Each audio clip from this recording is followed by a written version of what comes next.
Hey guys, just waiting on the game to start, so probably be a minute or two. They're just, figuring out stuff at this point. So give it a few minutes, and hopefully we can get started pretty darn soon. I'll be right back with you guys once we're in the draft screen.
All right, looks like the last player for Prancing Roosters is just going into Dota now, so we're just waiting him to log in and get into the lobby, and we should be off into the draft screen pretty soon for the first game of this best of three. So again, I'll be back with you in a couple minutes. We should be in the draft screen by that point anyway, so hopefully we can get this exciting game going on soon.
Ladies and gentlemen, welcome to the MLP cast for Echo League Division B, best of 16 round, round 16, round of 16. My apologies for Prancing Roosters versus unusually sassy Aristocrats.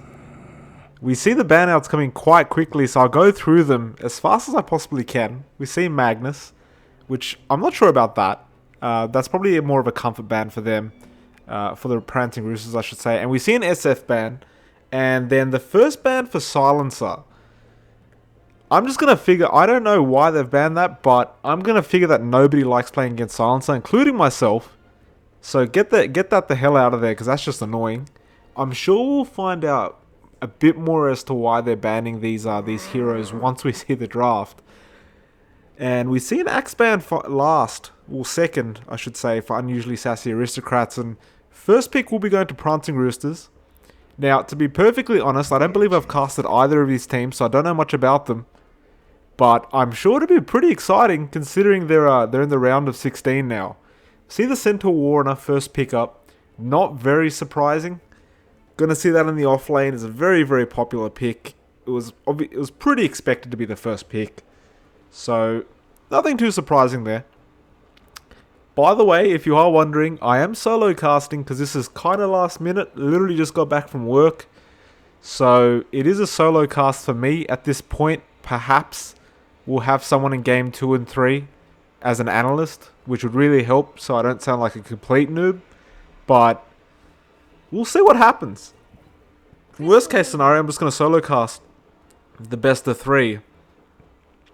Crystal Maiden pickup for the first pick of Unusually Sassy Aristocrats, or USA, which I'm probably going to say from this point on because that's a long name.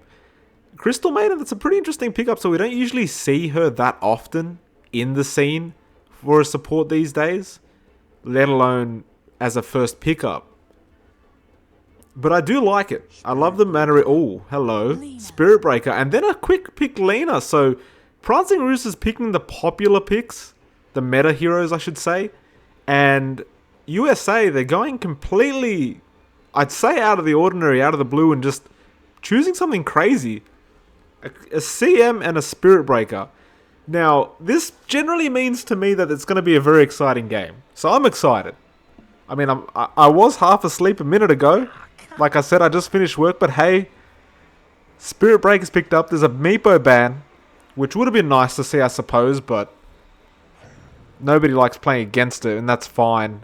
And then the Nake's ban up, so they just want to get rid of that Nake's bomb combo that can happen with the SB, which would be quite painful, I'm sure, to Prancing Roosters. We'll wait out these 4th bans and see what the pickups are going to be. I'm especially interested in USA's pickups right now because they've already gone really towards the, to the left, and Prancing Roosters have gone towards the right.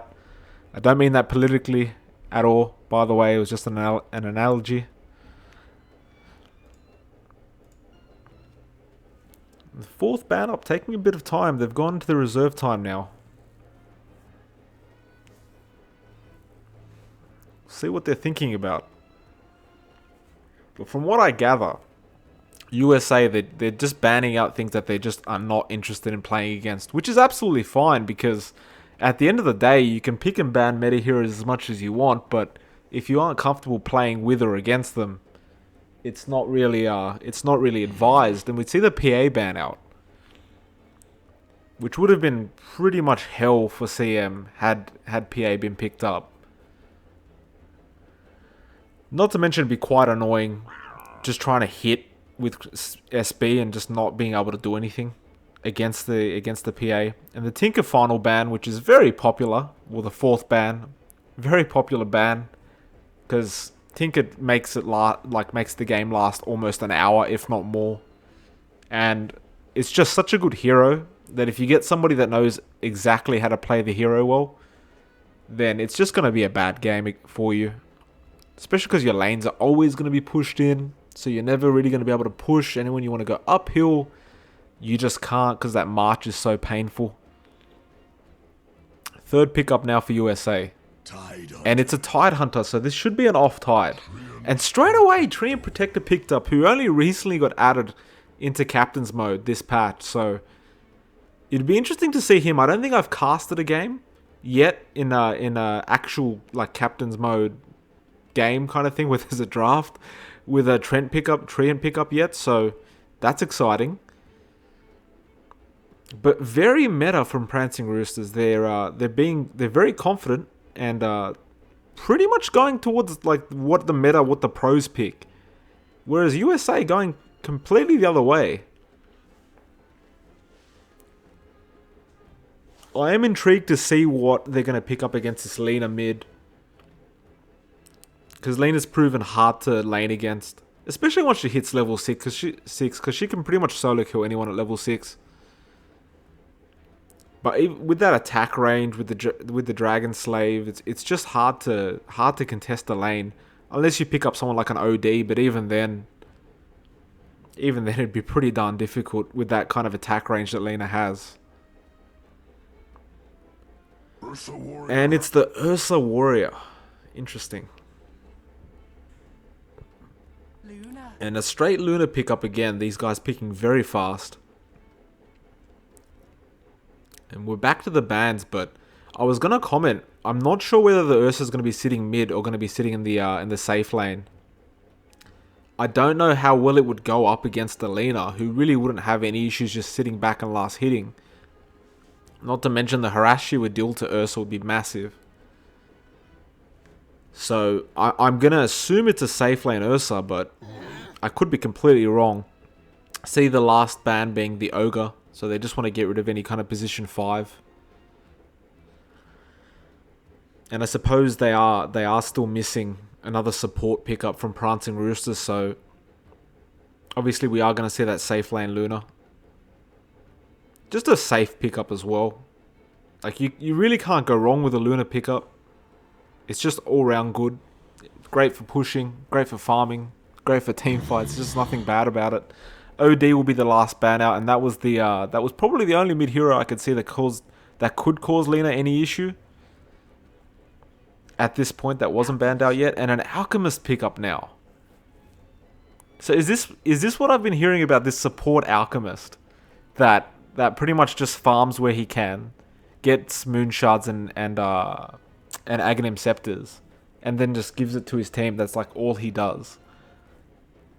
Or is this going to be a farming alch?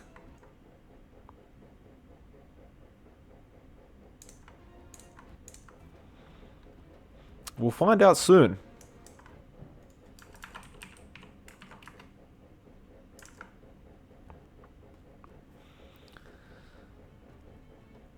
It's good to see you there, Cedar Boy. Always a pleasure. And it'll be a Troll Warlord, so I'm gonna say this Troll's gonna be mid, because it's a much better lane matchup against the Lena. We'll find out. I'm now more intrigued to see where the Alchemist is gonna be. Unless this is a support Lena. Very confusing indeed. But I do love these NAB division lineups, because they pretty much just go with whatever they're comfortable with. They go out of the blue, out of the square kind of thing. They go nuts, and they make games very, very exciting. So without further ado, ladies and gentlemen, we're about to get into the game. We'll see how this is going to go. I'm pretty sure the connection has not failed, and indeed it hasn't. That should disappear in just a moment. I'll be a second, because I just need to fix this overlay up. Alright, so we'll quickly go through the players and the heroes that they're playing. First of all, we've got the Troll Warlord being played by Quicksilver. Or actually, his name is @America, I believe. Yeah, we're going to call him America because that's his Discord name. Watermelon will be playing Ursa. We have the SB being played by Cat Saturdays, who we'll call Cat. We've got Tidehunter being played by Serranos. And finally, we've got a support Golem playing that Crystal Maiden. Meanwhile, on the dire end of things on Prancing Roosters, we have Ashandi. He's playing that Lena, which looks to be a support Lena at this point. We have an Alchemist being played by Oki Bears, who should probably be mid, judging by his items. We have Okam's Chainsaw? I'm going to say Chainsaw for the Centaur Warrunner. We have a support Merc playing that Treant Protector. And finally, Realtree, he'll be playing that Luna. So he'll be just focusing on farm. Surprisingly enough, didn't go for the Lunar Blessing. Wants to go for the first level on Lucent Beam. And it doesn't appear that there's going to be any kind of contention for the bounty runes. So they're just going to happily take their own ones and get into the lanes. Alki going to be very happy about that because never likes giving any bounty runes away, especially at level 1.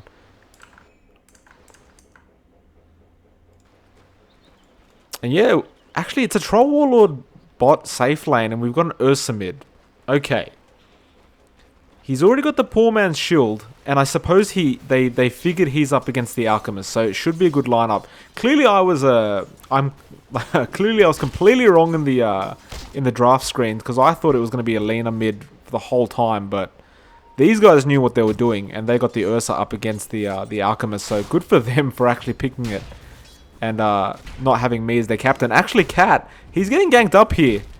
And Merc's chasing him down with that Orb of Venom. Ashandi, he has a stun available, does get it perfectly. And that slow may just be enough. He has the charge, so he can charge away to another lane if he wants. And it may not be enough anyway. He's too fast and he already had a Tango. And I think, yeah, he will get away from that just by pure movement speed. Serranos didn't even bother moving from the lane. He's just like, yeah, look, he'll be fine. And just let him be. And he's just going to go back to the lane and just keep farming. Nothing to be afraid about as a Tidehunter, who's extremely tanky. Actually, mid lane, what is going on here? Watermelon. Really push it. Well, he's gone past the tier 1. He's farming the creeps past the tier 1. Oki Bears. He's in heaps of trouble here. One more hit and he might be dead. And Watermelon, oh, he could have probably gone for it. And decides not to after the slam. Meanwhile, top lane, Serranos, he's been chased up by Realtree. There's the Lucent Beam. They're going to keep chasing, but he's so tanky. And he's trying to walk this off. But Realtree, he needs one more hit practically. And can he get it in time? No, he actually can't, and he'll let it go. Unfortunately for him, he ran out of mana. Tidehunter actually managed to get to the shrine. And by that point, it was pretty much too late. Because once he's at the shrine, what can you do? So 2 very close kills just being missed. Oh, Oki Bears again. He has to be so careful about getting that close because he cops so much damage. And he's practically out of regen. He only has that 1 chair Tango left, which you'll have to use soon. But he's only level 2. So, I mean, he's not even close to hitting level 6 where he'll be able to use that Chemical Rage. Now a charge up from Cat onto Chainsaw, but Chainsaw does throw a Hoof Stomp out there and actually just backs off. And we just missed Watermelon. Actually took out Oki Bears solo in the mid lane, and Ashandi's come in to try and help out a bit, and looks like Alk will just TP back in. But a good little kill from Watermelon. It's the first blood, and it's going to start that snowball effect that all the Ursas have. When they just get a good start, they can just start going a bit crazy.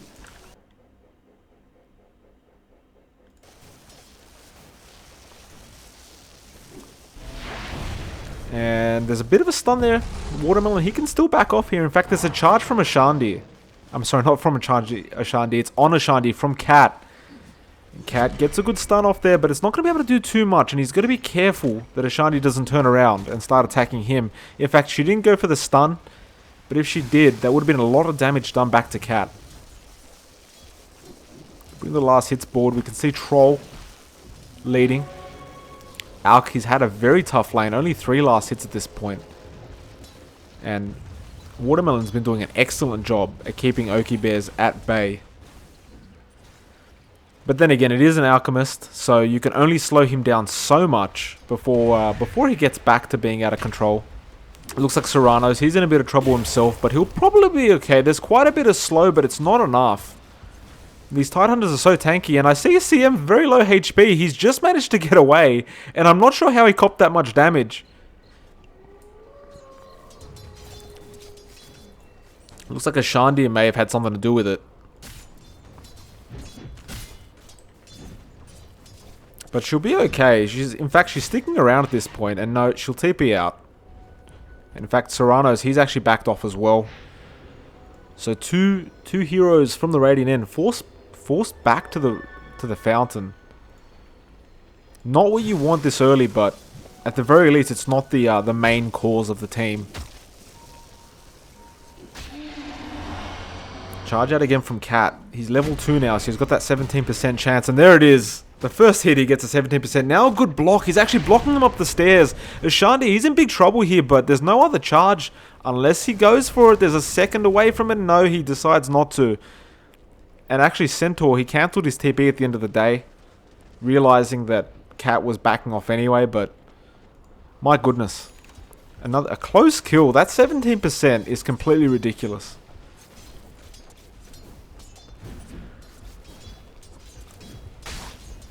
Serrano's now though, he's still just farming in that lane so easily without any congestion.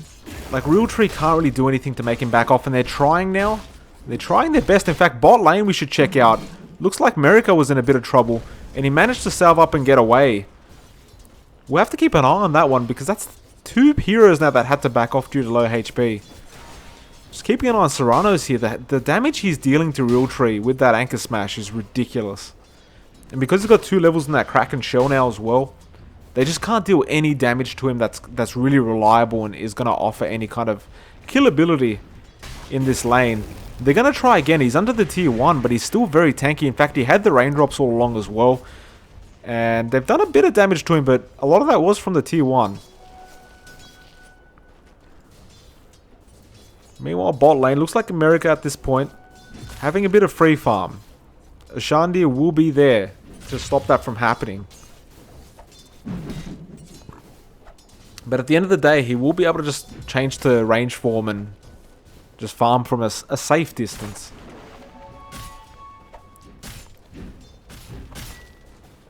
And there's not much you can do about this, unless you get some kind of amazing stun from one of these two. But the likelihood is very low.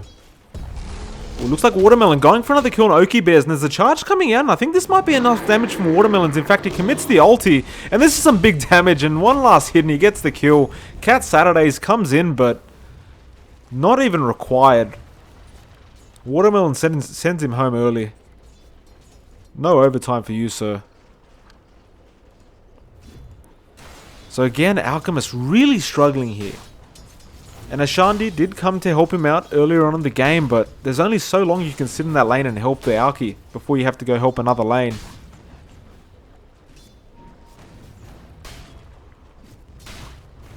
And Realtree, meanwhile, he's still sitting here trying to farm, but he's half HP down. And now Cat Saturdays comes in, and the tree heal's only going to do so much. They commit the Ravage, get the kill. Now Merc comes in. And there's really not much he can do here. Cat Saturdays will be able to walk away from this. Worst case scenario, he'll have to charge. Ashandi looking for that stun. Not using it quite yet. Just getting a bit of right clicks in. Meanwhile, I think Watermelon's going back on Alchemist again. Oki Bears, he will manage to back off. And meanwhile, Cat Saturdays, he actually charged away. So big kill missed out on Cat. They do get the kill onto the Luna, so Realtree not going to be happy with himself about that, but there's only so much he could have done. They committed the Ravage, which was definitely worth it on Tidehunter's end. And they get a massive kill on the Radiant end. It's now 3-0.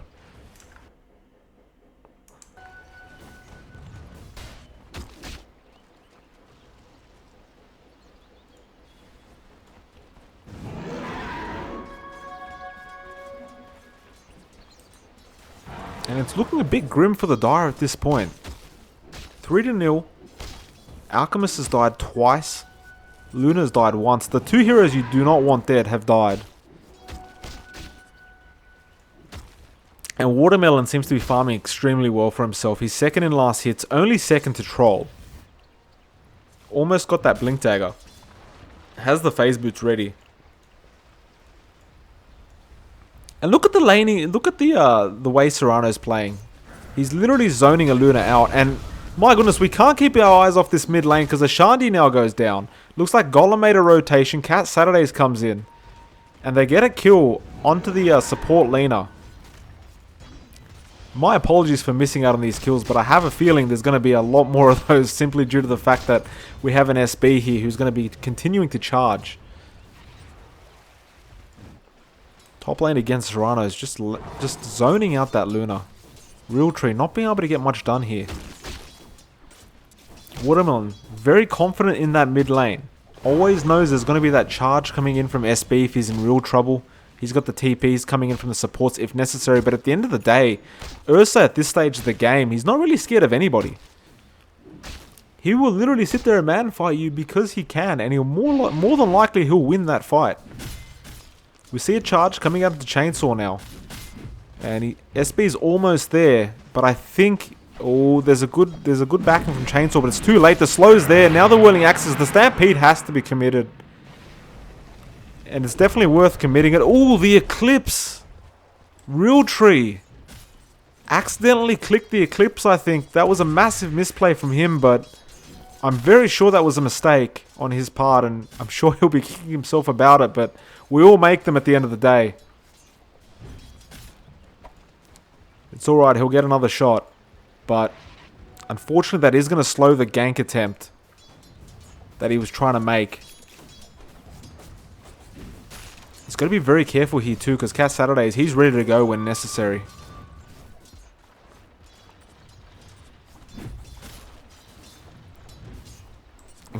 America, he's just absolutely having the time of his life here in the bot lane. The free farm he's gotten is ridiculous.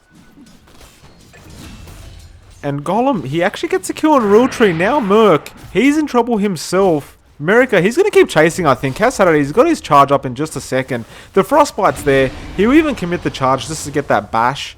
And that'll be another kill. Meanwhile, mid lane, we have Watermelon chasing Oaky Bears again. He'll have that slam available in the phase boots. And now he's decided he will go back in. One last hit. And he will get it. That's a killing spree for Watermelon now. Chainsaw was coming in to try and help out.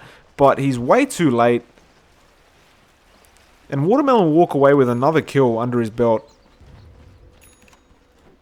And he should, I believe, yeah, there's the Blink Dagger on the courier ready to go. So this is that snowball effect from the Ursa that we will start seeing, where he'll just start blinking in, absolutely ripping people to shreds.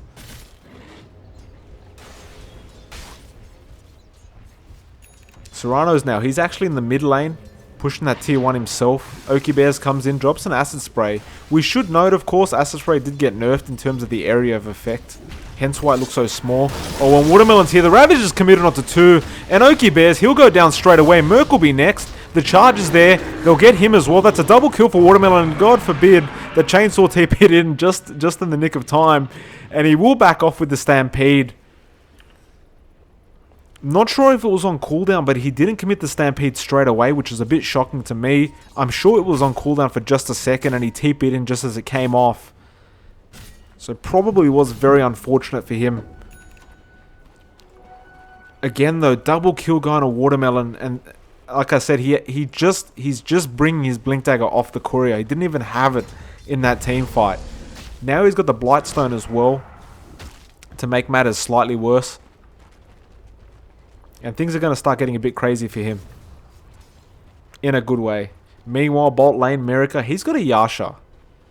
As well as the phase boots. So that farming speed is going to be sped up quite a lot. They're going to go for that tier 1 now. Realtree is there with Merc. There is no... Oh, there is an Eclipse available. It is level 1 though, so it doesn't deal too much damage. And I think they're just going to have to let this tier 1 go, especially considering they don't have the Stampede available.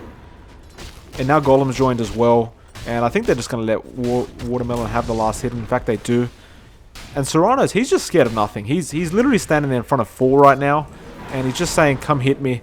Watermelon jumps in. Ashandi will go down straight away. It was a bait. Merc, he'll go down as well. Realtree committed the Eclipse, but it did nothing. And now they're charging Realtree. This is looking really bad for the die right now. It's 11-0. And I don't think he's going to stop. No, he does. He does.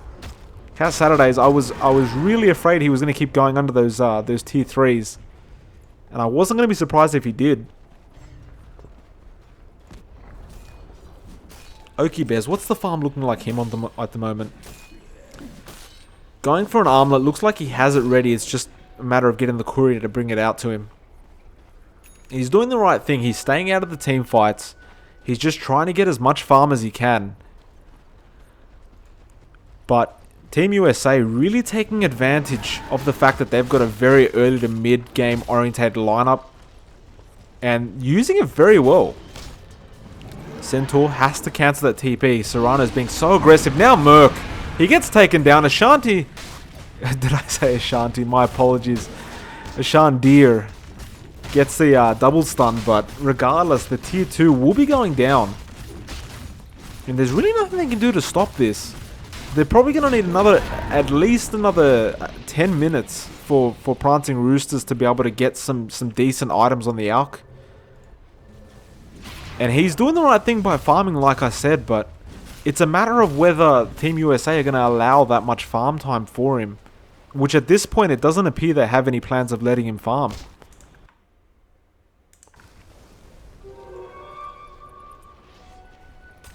Watermelon, he's picked up an invis. He's going to look for somebody here. He knows somebody's around the jungle, and it's probably the Alk.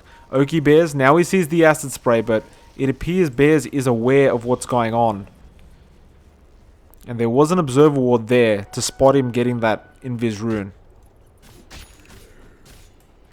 So well played to him for backing off just in time. Now Sergeant Yasha picked up on America. We did see it buffed. That maim chance has risen a bit. I'm not sure if there was some stat buffs as well, but overall Sergeant Yasha is a very good item on troll. And he has already got it before he had it around the 15-minute mark. Now they'll go to the tier 2 at top. That Blightstone really helps in taking those towers out with that minus defense, or that minus armor I should say.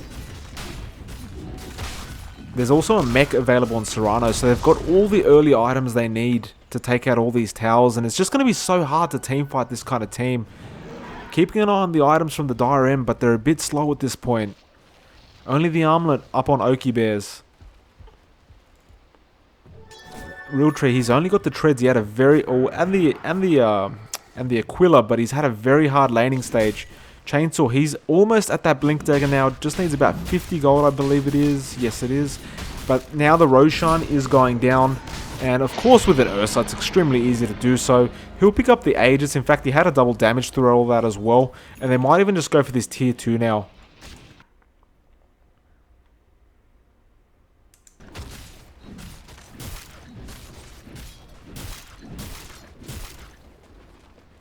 And it looks like they will be doing so. Treen is trying to heal up that tower as much as he can, but there's only so much he can do. With that Troll Warlord, with the Battle Trance available, I mean, that tower isn't going to last very long whatsoever. He hasn't even committed to using it yet, because they might even go for the tier 3 after this. Looks like Dire have no intentions of trying to defend this. And the question is, will they keep going further from the Radiant end? And it looks like the decision is they will. They have the Ravage available. Acid Spray has been dropped. Deso now available on Watermelon. And he's ready to jump in if necessary. And he does do so, but he's just going for the tower at this point. Lucent Beam comes out. Bit of damage. Now, America, he'll go in.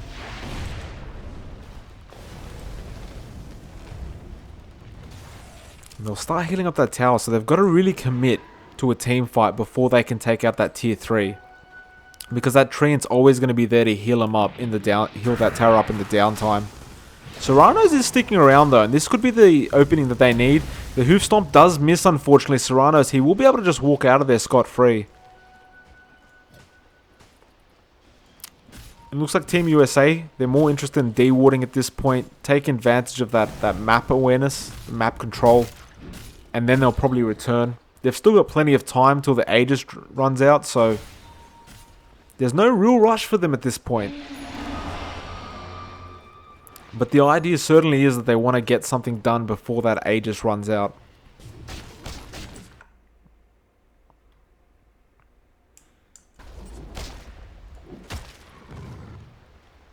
Oh, and Okie Bears, he's going to be found out. Ursa, he jumps the wrong way, unfortunately. Watermelon may not have known that he was around the area. And now he does because of the acid spray, but a bit too late to catch that Alchemist out.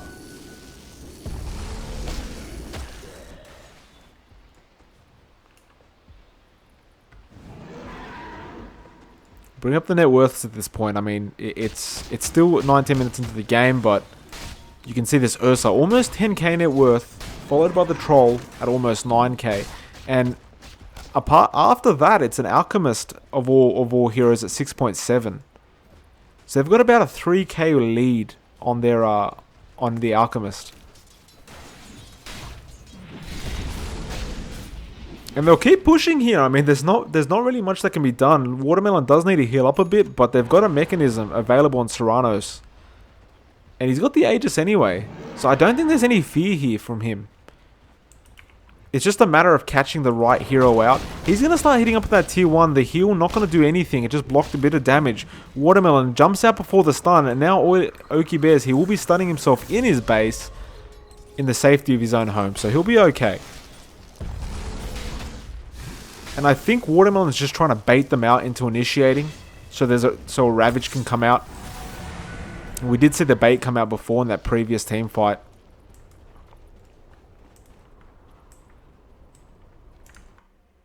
Bottle being used. He's ready to go. The mech even committed. Very early on. It's a 60-second cooldown now. But just wants to be able to last as long as possible in the team fight. Side of the Dire, though, they just need a massive hoof stomp, followed by an overgrowth and an eclipse, and they might just do the job. Serranos, he jumps straight in. Takes that front line. Chainsaw jumps in with the stun. Now the Stampede, but the Ravage is used onto 4. And now the Overgrowth there as well onto 5. There's a lot of damage coming out here. The Eclipse used as well. But Watermelon's still going. He's almost dead here. And he goes onto Real Tree under the Shrine.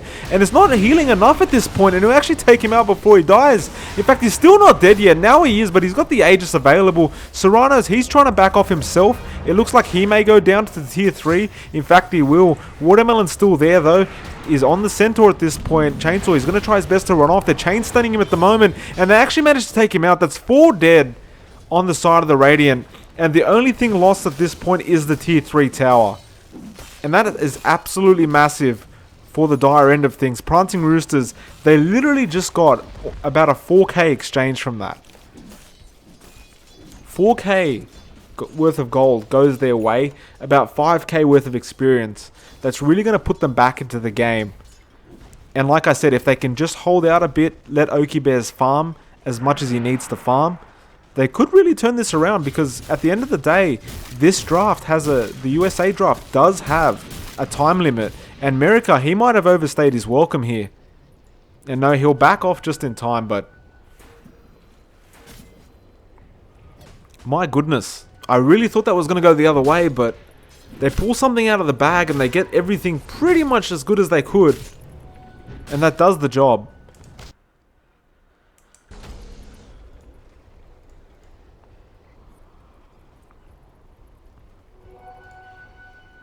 Now Real Tree's picked up a Dragonlance, so he's got that range. He's got those stats as well. See Merc, he's just trying to pick up a medallion at this point. Chainsaw got quite a bit of farm there within that 5-minute gap that we just saw. He's now got a Blink Dagger and a Hood of Defiance, a Shandi. He's got that Yules. So we finally see some item progression coming out from Prancing Roosters after that massive team fight. And Oki Bears, he picked up a blade mail for himself, which is very good against the Ursa. It's exactly what you need against a hero like that just deals so much damage so fast. The charge is coming out on him though, thanks to that CM seeing him. And this looks really bad for him if Ursa can catch up. In fact, the Courier's there, but it will just outrun the SB. The ulti coming out as well, the Stampede, the Urn's there. And Watermelon, he doesn't have the blink available, so he won't go. Serranos did come in as well to try and help out. And Team USA, they're pinging towards that shrine now. They did pick up the tier 3 before. So the shrines can now be taken out. And that's just adding more map control to their side of things. They'll heal up America. And the question is, are they going to wait out another Roshan? Or are they just going to go for another Rax attempt?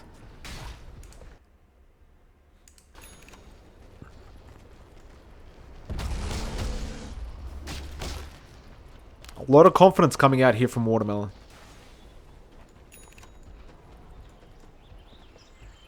In fact, Hood of Defiance now picked up on Tide, who will be turning that into a pipe. Should mention as well, we've already seen it, but Tide does have a Blink Dagger.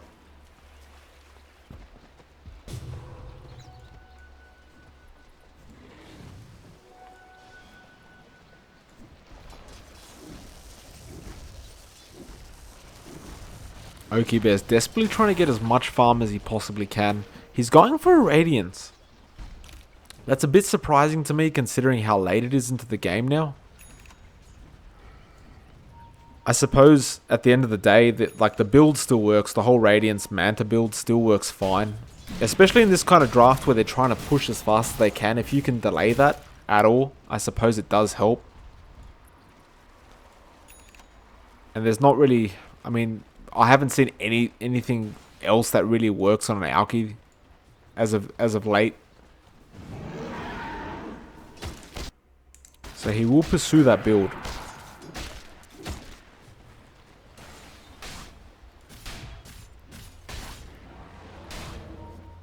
They're sticking in this dire jungle, taking the farm away from Prancing Roosters. And I believe there may be a smoke attempt of some sort going on here. And yep, Golem's got it. And they are going to go straight through that mid. There is no tier 3. So if they can catch one person out, this could be at least a Rax. And I think America, oh, he broke the smoke. Watermelon, he'll go in, but he misses the slam. Now Serrano's is there as well. He's got the Ravage available. There's the Overgrowth. Now Chainsaw comes in and the Eclipse. There's still no Ravage. The Stampede was used. Now the Ravage is out onto 5. And they're going to take out 1. Oh, the Chainsaw is down. Realtree, he's in big trouble here. There was a buyback coming up from Chainsaw. Lena, we went down as well. And looks like Merc almost goes down himself. They could go for a Raxi if they really wanted to. The buybacks have come out though. Oki Bears actually ends up stunning himself. Serrano says, let's go back in here. Realtree, he turns around with the Loosened Beam. And everyone's still full HP basically except for Golem there. And they're actually just gonna back off. They're happy with the fact that Chainsaw did commit to using that buyback.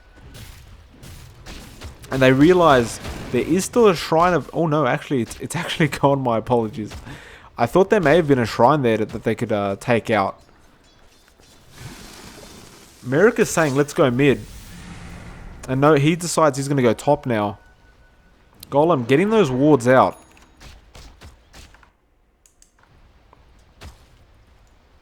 And there may be a gank attempt here. Ashandi, he's looking for that big stun. Serrano's jumps straight in with an anchor smash. Now the charge. Watermelon takes him out. And he's going to go straight after the Alchemist. And Alchemist, he has no chance. Oki Bears, he will be gone. And that's 2 down. They do have a buyback available on the Alchemist. But number 1, they don't want to commit it. And number 2, I mean, he's so close to the Sacred Relic. He's at 3.6k. And number 2, how much can he do if he does buy back as an Alchemist that's been that underfarmed at this point? Not too much is the answer. And this Rax will indefinitely be going down. There won't be any kind of massive attempt to defend. Oh, and they've just left the melee Rax and Golem says turn around. Hit that damn Rax. And they'll start going for the tier 3s at bot. Stun comes out. Ashandi does miss it. No Ravage available on Serranos, but he does have that pipe now. And they'll go straight into Ashandi. The Yules is there. In fact, the Overgrowth is there as well. And now the big charge up from Cat Saturdays. And Realtree, he's in big trouble. But Watermelon, he's gone too far. No, that's America. And Chainsaw, he jumped in. Oh, Watermelon, he's calling absolute havoc here. Oki Bears, he's been altered from the SB. And what the hell is going on here? Tree goes down as well. Alchemist, he'll go down himself. And I think this might be GG well played. Watermelon, they're going to be able to take out the tier 3 here at the least. The Eclipse was committed, but it hasn't killed anyone quite yet. They're going after Golem, but no mana left. And actually, it's not GG at all because they're backing off due to no health. So not confident to keep going. Deciding they'd rather have more health at this point before they commit, which is quite understandable considering how early the game is at this point.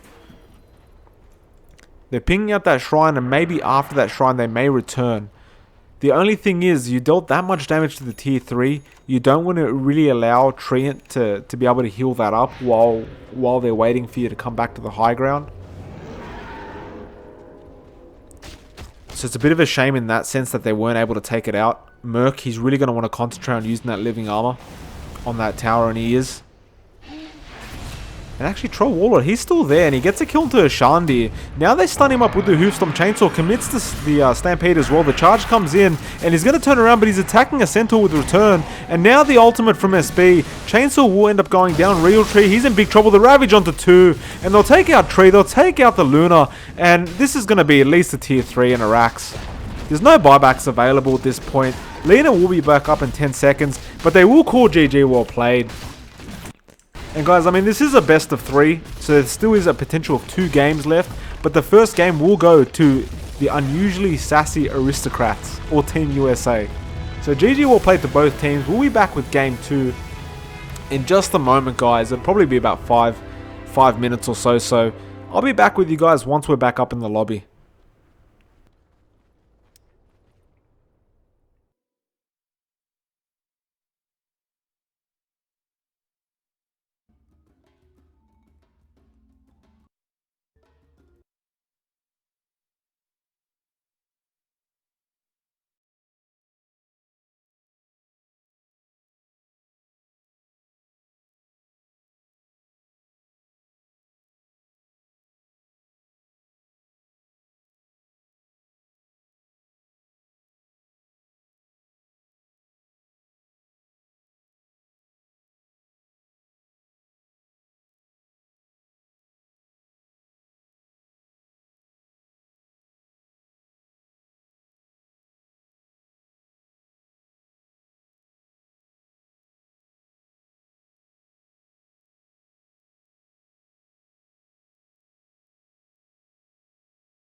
Alright guys, we're in the lobby now. Generally these take about 2 minutes or so.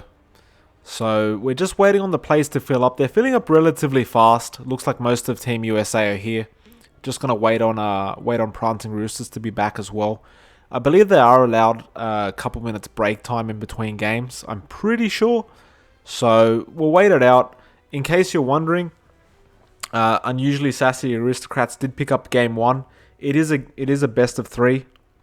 So if Prancing Roosters can bring it back for game 2, then they will take it to a third game. Otherwise, it will be 2-0 if unusually Sassy Aristocrats manage to pick up the second game. So we'll find out what happens in just a moment when we get the Prancing Roosters back into this lobby, guys. So I'll be right back with you guys once that's happening.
Alright, ladies and gentlemen, welcome back to the game 2 of Prancing Roosters vs Unusually Sassy Aristocrats, aka USA. We're back in game 2. USA picked up that game 1. Like I said, best of 3 though. So Prancing Roosters, if they want to keep their hopes alive during these playoffs, they've got to win this game. We'll see how this goes. We see a ban out straight away of the Magnus and Axe again. And again we see the SF Silencer, so both the exact same bans from the exact same teams. Not wishing either of those, any of those bans to be within the game. And there are some relatively disgusting heroes, aka Silencer, that nobody really likes to play against, or play, or watch.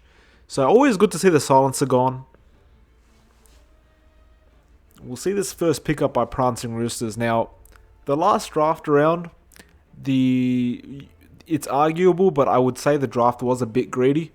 So they're probably going to want to turn this around and make it a bit more of an effective early to mid game draft for themselves, because they were, I believe they were something like 11-0 at 15 to 20 minutes into the game. So they got completely dominated by Watermelon on that Ursa. And they will get the first pickup of Crystal Maiden, but we see a quick Disruptor pick back. So the support's coming out straight away. And I was commenting on how strange it is that CM's been picked up as a first pick support. But nevertheless, we are seeing it. And it was effective last game. We'll see if Prancing Roosters have the same success as USA did.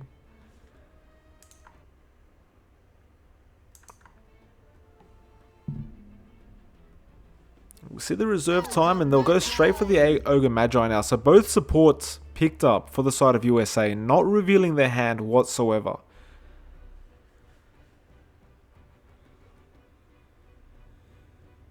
Second pickup now for Prancing Roosters. It is the Centaur again.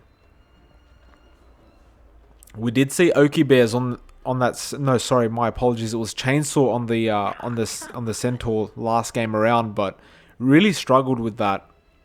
Had a decent enough off lane, like really didn't have an issue there. But because the team fight started so early and the roaming SB was just so successful, it was just hard for him to pick up that blink early enough to make anything happen. And by that point, because the draft that they had, just due to the fact that it took a lot longer to get online, it really meant that the Centaur's effectiveness just wasn't as much as it should have been. We see the Nakes ban out as well as the Meepo Sniper. Waiting on that last ban now for Prancing Roosters. And we'll see what happens, but it does appear that Prancing Roosters are being very careful with their draft this time around. They're not going to fall into that same trap as last game. And they've gone for, so far, a better startup for the early game. We did see as well, Realtree, he had a hell of a bad lane for the safe lane on that Luna. He could not farm whatsoever against Serranos, who was playing the Tidehunter, and they pick it up again, mind you. And, I mean, it was just, you had a Treant support, but there's only so much a Treant can do, especially against a Tide. So we probably won't be seeing that again from the side of Prancing Roosters. Obviously, Team USA, very happy with their Tidehunter last game. He was pulling off some massive ravages. And decides that they'd rather have it again. And we see a Lena pick up again.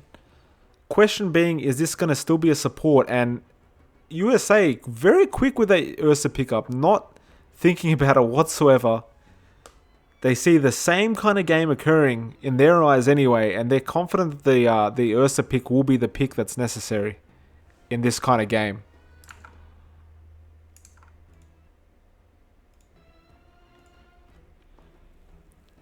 And the Prancing Roosters, they have to really be thinking about this, because they saw how much havoc Watermelon caused on that Ursa last game around. And they've got to be careful not to fall into that same trap.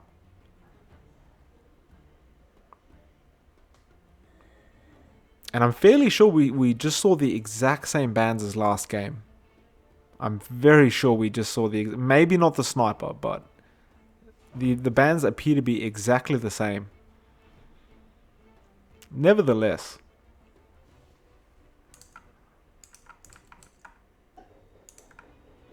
by the way, guys, anyone watching, or if you guys just watch the replay, if you enjoy the cast, consider following the Twitch channel. Follow me at Twitter at MLP Dota. Otherwise, if you dislike the cast and you have some feedback or criticism, feel free to just let me know.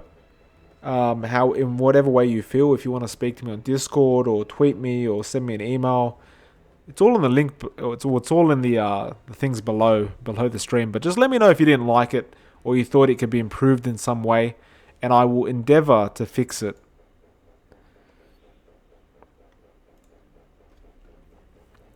Reserve time almost over for Prancing Roosters. They haven't got too much left. But I understand there is a lot of pressure in this game for them. And that Ursa staring in the face, saying, "Try me." I definitely don't think we're going to see another Alchemist pickup. Not against that Ursa.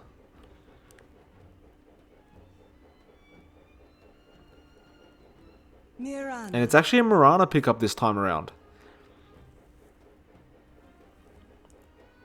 I'm intrigued. I think it might be a mid Mirana. It could be a mid laner, but it doesn't appear that they probably won't go that mid laner. I'm not too sure, just based on what they did last game, running the position 4 laner. But we'll find out soon. Mirana's definitely a better pickup up against the Ursa. It's still not the greatest, but at least you have that leap to get away. The Starfall can be very frustrating for the Ursa. And as well as that, if you can get a quick Aghanim Scepter Blink Dagger, then you should be able to do a lot more than what an Alchemist could within the time frame that he had. And if we see Oki Bears playing the Mirana this time, I'm sure he's going to be much happier playing that over the Alchemist against this mid Ursa.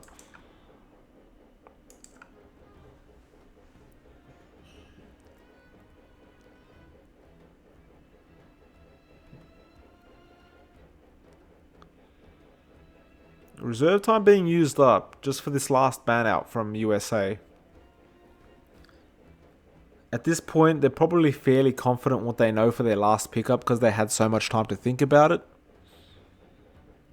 So they're probably just going to use that time. Ban out a Lone Druid. That's fair enough. Lone Druid is still a strong hero.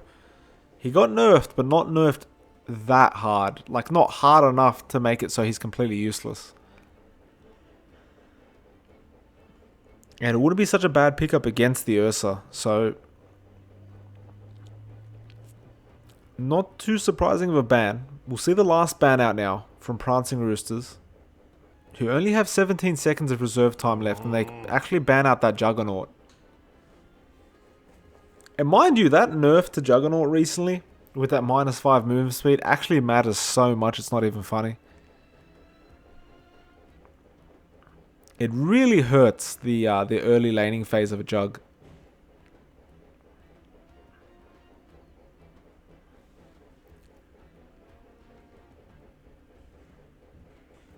And now the last pickup. They're going to go into that final 15 seconds of reserve time they have left.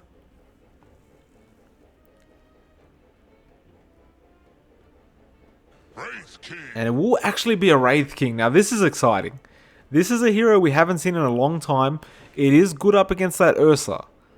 Ursa's always going to be thinking to himself, well, if I kill this Wraith King, he's going to respawn and I'm going to have to do it all over again. Which isn't such a big deal, but it gives enough time for your team to turn around, TP to your lane and react. Or worst case scenario, if they choose to kill off the Wraith King first in a team fight, their whole team's going to be slowed to the point of oblivion, and then they might just get turned on. So it's a big pickup. It's not something we see too often, and an OD pick, so it is a safe lane Ursa. And they're going to rotate that OD mid instead. That is pretty smart decision making from USA. I would argue anyway. If Ursa would be up against the Mirana, it would just be a headache. And it wouldn't allow the laning that they had last game around. So put the OD, which is a naturally strong mid. Or one of the strongest, really.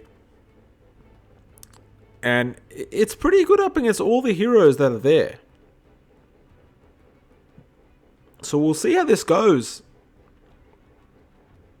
We'll just wait out until we get into this game.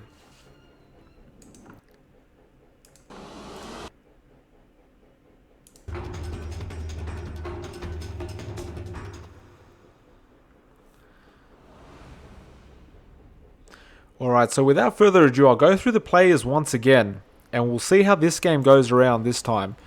So on the Radiant side, again, we do have Team USA.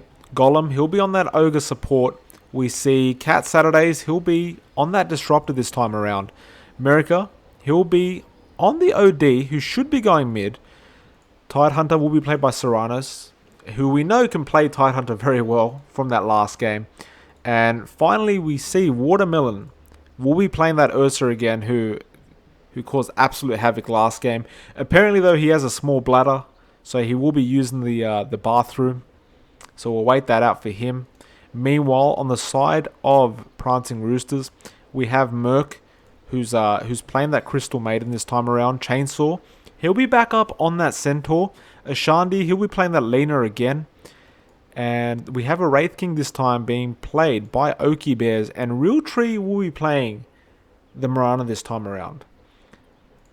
Now, if I remember correctly, Oaky Bears was the mid Alchemist last game. So he's actually rotating to the safe lane this time.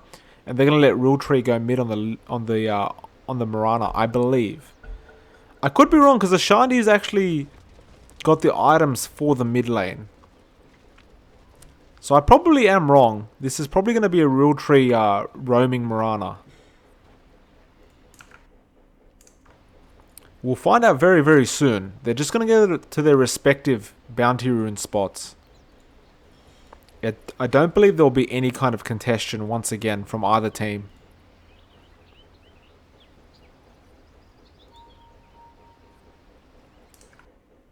And for any new viewers, Team USA did pick up the first game of this best of 3. This is Division NAB between USA and Prancing Roosters.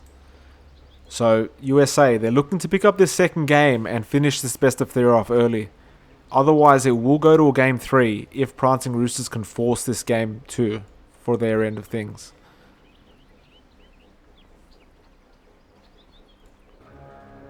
And there definitely won't be any contention going on here, so they'll get 2 bounty runes each team.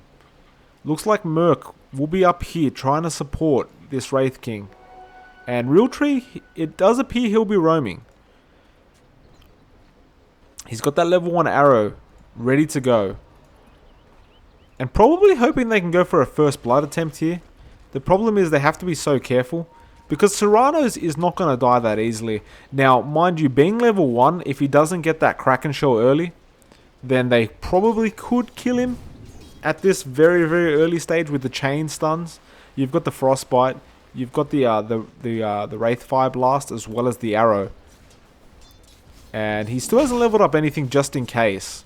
And now we'll go Anchor Smash, but it's a bit late. The Frostbite's there. Now the stun from the Wraith King. And actually, there's an arrow there as well. Serranos, it looks like he may actually die here. And there is a last hit from Real Tree, and they will get the kill. That's a very good first blood for the side of Prancing Roosters. Unfortunately for Serranos, he went for the Anchor Smash as he was getting frostbitten. And I mean, the Kraken Shell may have just saved his life there had he leveled it up, but it was a bit too late. So it's a first blood going their way, and he's just probably going to have to be much more careful in this lane now, until he has a couple levels in that Kraken Shell. Definitely learn his lesson, having to make that walk of shame back up to the lane. Meanwhile, we do see America versing Ashandi. So it's an OD versus Lena lane. And at this point, America, he's been pushed back a bit with that Dragon Slave from Ashandi. That being said, he does have that Astral Imprisonment. The only problem is it's so low range at level 1. And Serranos, he's being aggressive again. And actually, Watermelon will get a kill on Chainsaw. It's so hard to keep up with that man. Serranos dodges the arrow. But a solo kill going to the way of Watermelon onto the Centaur. And he does have the help of Cat Saturdays and Golem, so it's not gonna be that hard to get kills with him, because they've got the glimpse available. Top lane, Serranos, he's gonna cop the arrow, and there should be a dead Tidehunter. In fact, it is. He couldn't see it through those trees, and he thought he might have been scot-free there, but unfortunately the arrow was behind him, and that is his second death of the game. And it looks like he's making another walk of shame. Unfortunately, not able to buy TP. So is going to have to make that walk.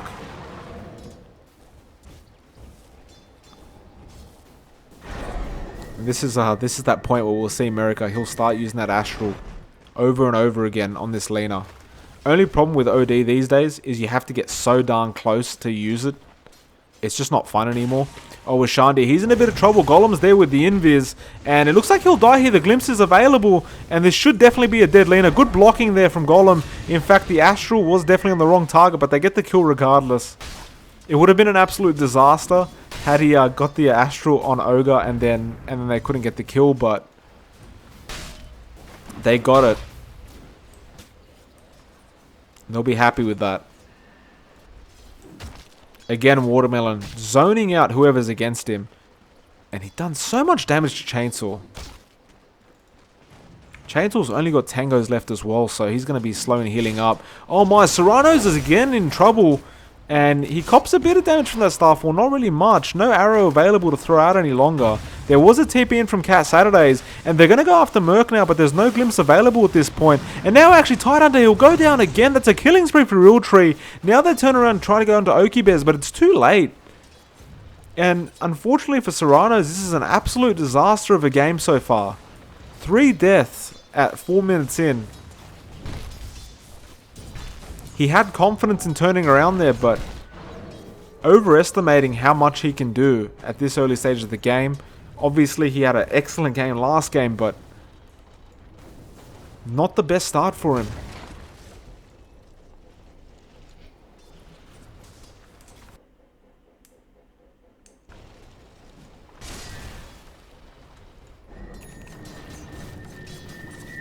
Oh, by the way, in case anyone was wondering, I was unable to find a co-caster at this point. So, assuming if we get into a game 3, there's a potential I'll find a co-caster. I'm not 100% sure.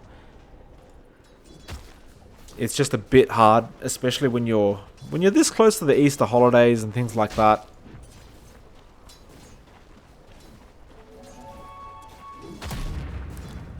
Little hoof stomp from Chainsaw. Just trying to get as many last hits as he can.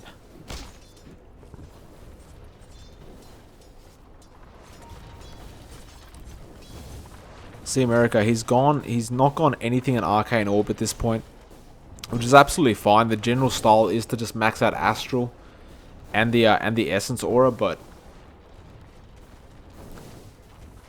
at sometimes it just never hurts to have one in Arcane Orb, but it's not a very popular thing for people to do. They usually just want to max Astral for that added range and damage. And the thing is as well, Arcane Orb would have really no effect on this Lena because you can't get in range to attack her at this point. He's definitely probably want to pick up that Hurricane Pike early, get that Dragon Lance with the added range, so he can actually hit the Lena from a distance.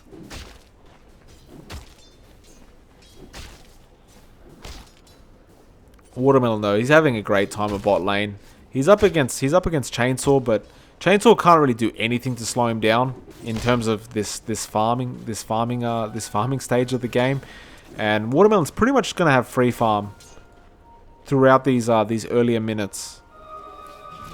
And I'm not sure if we're going to see much of a gank attempt here. Realtree does see Disruptor, but they'll have to let him go. Oh, Chainsaw, he's in trouble now. And there's the Ignite as well, and there will be a last hit from Watermelon. That's a good kill for him. And Realtree did come in at the last minute, try to get an arrow off, but it was just a bit too late.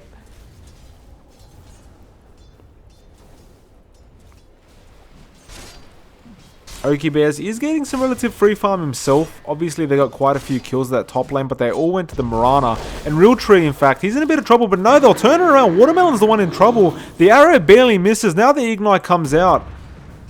And that'll be the end of that. The ulti saving Watermelon from disaster. And he will actually run straight back to lane. Oh, sorry, my apologies, the fountain. And get the hell out of there. And in fact, meanwhile, mid lane, Ashandi, he's been glimpsed back. He's in massive trouble himself.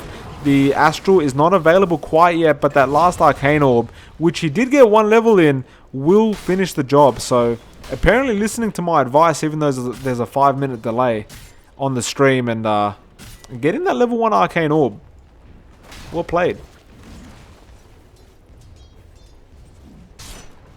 Oh, bot lane. Looks like there's going to be a bit of havoc here. Ogre gets frostbitten up. Chainsaw, he's trying to get a hoof stomp there. Golem, he's running for his darn life, but there's only so far he can run. The hoof stomp's there. The arrow will follow up as well. Cass Saturdays is there, but he's not level 6 yet. There's not much he can do. Golem, he's trying his best, but he does end up dying. Real Tree, he'll lose his life for the matter.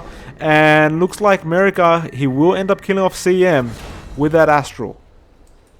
And that's a 2-for-1 trade. I still think that Team USA are going to be very happy with that. They only lost an Ogre. They got the CM and the Mirana in return, so they can't complain too much.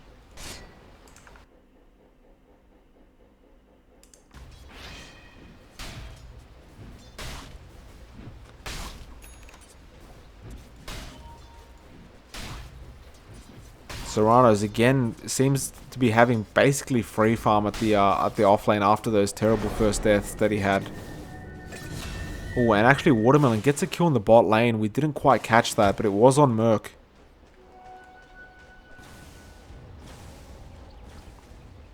And yeah, it was practically just a glimpse, and Ursa just destroys him.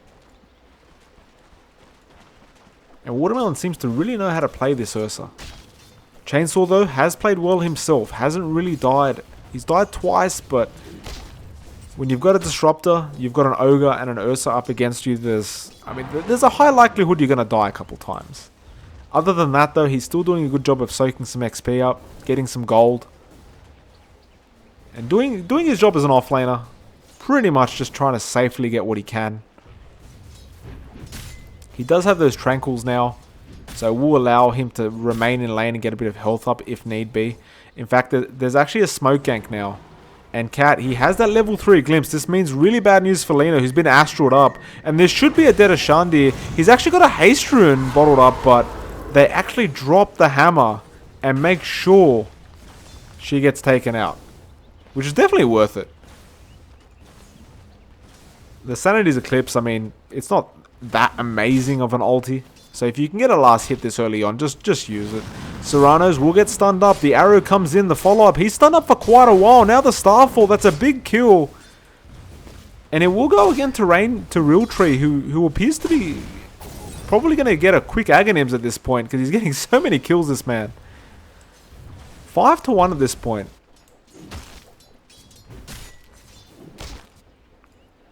He's got that Aquila. He's just picked up the Staff of Wizardry, and he will actually be going for the Aghanims.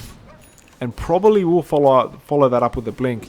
Only problem is he is actually helping out with warding as well, so that will slow him down a bit. But still, for a roaming Mirana, he's doing pretty well for himself. Mid lane though, America, he might be in trouble here. Shandy is invised up. Real Tree is there to help out. Oh, actually, there is a sentry there. And that will give the true sight it needed. And in fact, she cops an Arcane Orb just for her trouble. Real Tree will come in and try and help out, but they've already missed out on that opportunity. And they will try to de-ward this, and who'll get it? Oh, they both actually get them. So on the bright side, both of them get the sentries, but I mean, it doesn't really matter too much. There's not really any invis heroes. Apart from the Mirana, who can turn everyone invis. Oh, there's a Stampede though. And I'm not sure who they're going on at the moment, but I'm pretty sure that was Chainsaw who was in a bit of trouble from Watermelon. Ashandi did try to come in and make a stun happen. Now he gets glimpsed up. He's in big trouble here. They don't have any kinetic field at the moment. There was no Astral either. And they're going to have to back off because Merc's there.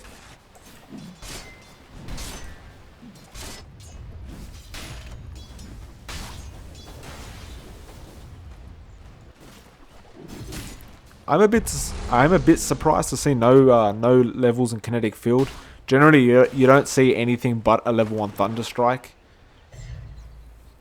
Probably cost them a kill there on the mid laner, but I suppose they weren't expecting that opportunity anyway.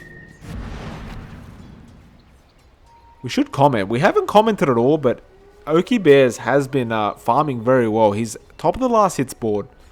He's got a Midas already as well as the Treads. And he's looking very good. If we compare it to the Luna last game that our Prancing Roosters had, who had a terrible laning phase. I mean, he's doing very well for himself at the moment. So this is definitely a way, way better start for them.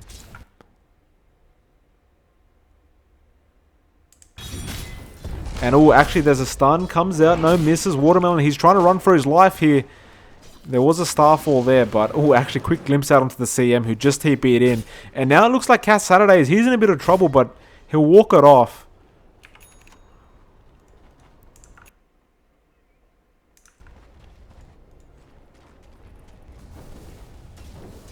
They'll start hitting up on that tier 1 from the OD. Who looks like he's almost at the 4 staff now. So once he gets that, he guarantees himself an escape route if anything goes wrong, but as well as that, the initiation. There is a... oh no, not a smoke. It's a Mirana ultimate. And Serranos knows what's going on here. Sentry dropped. And he's surrounded at this point. If they really wanted to go, the Stampede is available. In fact, Merc wanted to have a go at him. She does get spotted out. Now Serranos, he has a TP available. And he will use it immediately. This may mean, however, that they lose their tier 1. But I suppose the trade's worth it at the end of the day. It's not worth dying. They'll probably be able to get a mid tier 1 if they're losing their own tier 1 at bot. Cedar Boy, I appreciate the co-cast offer. If I knew, you would have been co-casting with me. But unfortunately, 5-minute delay ruined that.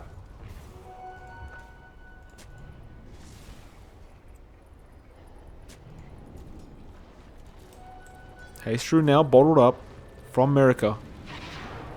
And looks like this might be a big team fight mid. Ashandi has to be very careful here. There is actually an arrow.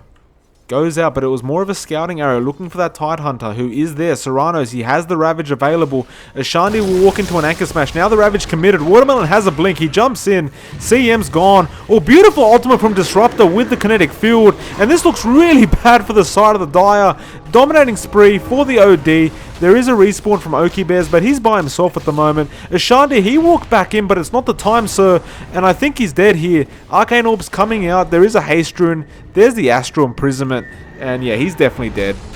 And they'll give that one to Watermelon, who's on an unstoppable streak at this point. And I mean, that was... I believe that was 4, including the CM who respawned quite quickly. They'll get the tier 1 in mid.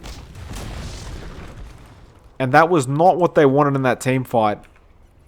Trying to find a solo Tide Hunter, but Serranos knows exactly what's going on. Almost pretty much baits them out. Then ravages as soon as he sees a bunch of them grouped up. And they get the kill.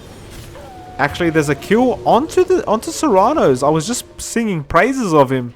And he gets taken out. He was trying to farm those neutral creeps in the Dire camps, and unfortunately loses his life for it. The CM ultimate was committed to ensure that was going to happen.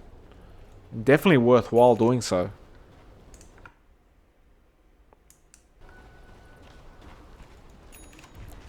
Tier 1 now at top will be the target. And we can't forget Golem with that Bloodlust really helps with that attack speed to take out these tier 1s much faster. Not to mention the movement speed, but that obviously doesn't affect any towers. There was a bit of that nerf with the Bloodlust to the mana cost, which was increased by 15 per use, which is really frustrating for an Ogre, but at this point he's got an Arcane Boot, so it's not going to be too much of an issue. The tier 1 in mid is being taken out from the Dire end of things, but I don't believe that the Radiant are too concerned about this, because Watermelon, he's making a rush to get some kind of gank off on Oki Bears, whose ultimate is not available. But now they're pinging out the mid lane. In fact, they're planning to cut through here, and Watermelon will he be able to actually catch up? CM will be the target, and Merc, he's going to go down here. They even commit the ulti after she used the Frostbite. The TP came in and was cancelled straight away from, I believe, Ashandi. It's another kill going the way of Team USA. Which you've got to admit is quite an obnoxious name to have. I mean, unusually Sassy Aristocrats, that's great, but when I call them Team USA, it's like I'm saying that this is America's number one team. Slightly obnoxious, but I like it. I like the confidence level in this team. Roshan now being taken out solo by Watermelon. Looks like Golem will come in, get a bit of XP for himself. And this is telling a similar story to what we saw last game. The only difference is the scoreboard is a bit better for Prancing Rooster. Okie Bears, he actually has a Blink Dagger now. He has been farming very well for himself. He has caught up. Well, he has pretty much been keeping up with the Ursa this whole game. At one stage, I'm pretty sure he was past the Ursa. Arrow coming out onto the Ogre, but the creeps were in the way. Merc could not get in range for that Frostbite, unfortunately. They'll have to let him go. Gonna bring up the team net worth graphs, see what's going on there. See, almost 4k in the way of Team USA, XP about the same. This is going to be due to those, not so much the kills, but more so the towers that they've been taking. In comparison, they've taken one more tower than the opposing team. They're about to take a second. Arrow does miss. Watermelon not really scared of anything with that Aegis in him. Golem's there as well to keep track of what's going on. Chainsaw actually jumps in with the Hoof Stomp. Beautiful kinetic field from the Disruptor there. Blocks in that Potom and the CM. And now Okie Bears, he's there by himself. He has the ulti available though, so he doesn't mind dying. The Arcane Orb will kill him off. The CM ultimate is beautifully done. They actually kill off the OD straight away. Golem, he's trying to run for his life. The kinetic field is there. Ursa, he'll blink out. But this is an absolute disaster for the side of the Radiant. They've got to get out of there. Beautiful Hoof Stomp from Chainsaw, and Watermelon will end up going down. And I believe that's 3 dead for the side of the Radiant, that team fight. We'll have a quick look. No, in fact, it was 3. So 3 dead. The tier 1 bot will end up going down. Oh, it actually was down, my apologies. They'll go for the tier 2, it looks like. Or maybe not, because Okie Bears does not have his ulti available, but they may be feeling that momentum, that confidence coming in. And sometimes when the momentum's going, you've got to ride it, but no, they'll decide to back off. That being said, Serranos, he's around the area. He's got that Ravage available and he's pinging them out. This is a very confident Tidehunter. The man is not scared of anything. Unfortunately though, he does not have a Blink Dagger, so he can't get in range to get that Ravage off. And he will have to let this poor CM go. That tier 1 though, almost down. In fact, it's deniable at this point, and Merc will just start hitting it slowly. I hope for his sake that the lane creeps don't suddenly come his way, but no, Chainsaw will be there to help him out. They'll deny that tier 1 in mid. Oh, sorry, bot.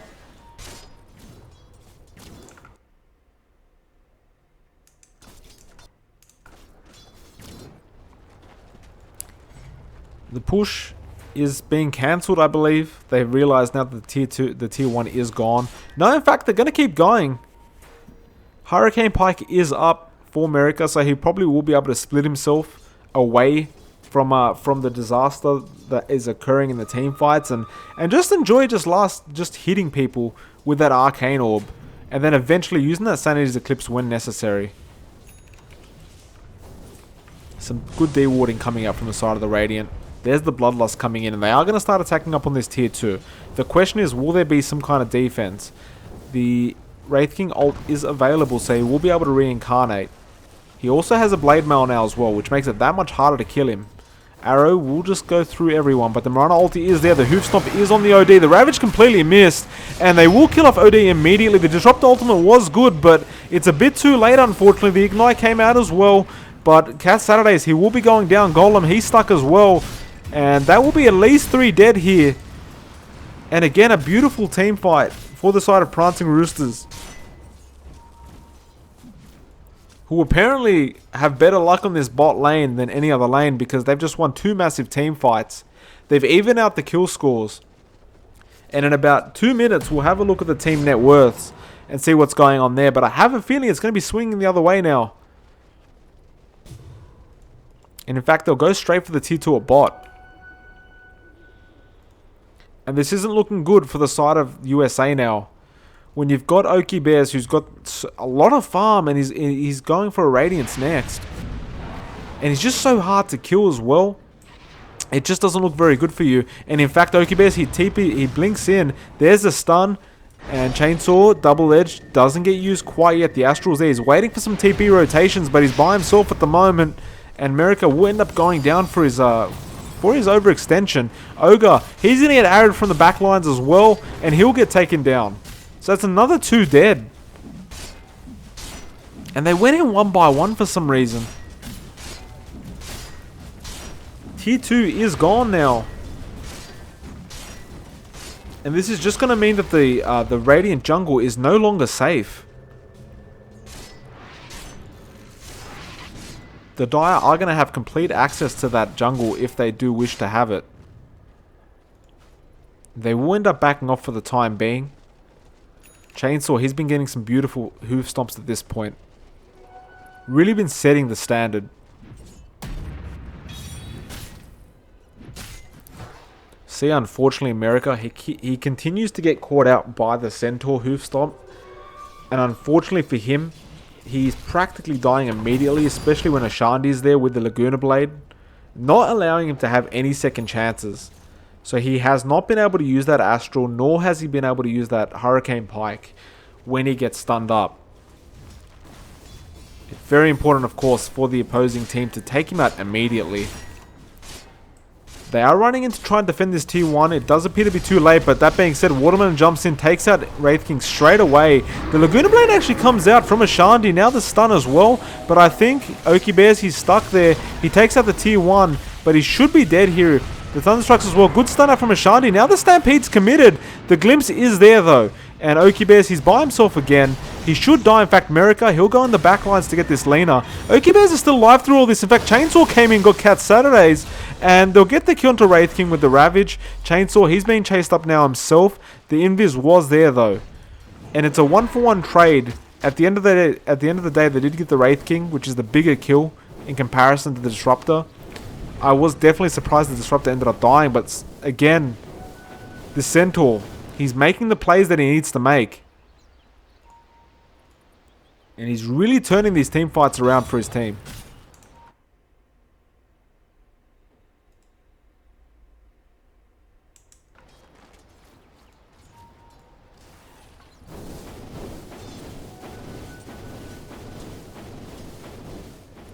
Oh, Chainsaw, he's looking for another stun attempt, and OD, he's here again. Not quick enough on the Hurricane Pike. Now the double edge, and the arrow comes in, and he's in big trouble here. The Starfalls will come in as well, and yeah, he's dead. Oh, and he buys back. Oh, I have a big feeling that's a rage buyback. There was definitely no purpose for it. And I'm sensing America's not very happy with himself. By the way, I'm not sure how to pronounce his name. Amuench? Amuench? You know who you are in the chat. Thank you for pointing out that America's #1 team is apparently partially Canadian. You can't call yourself Team USA and have Canadians in it, can you? I'm not sure how the whole Canada-USA thing goes, but surely not.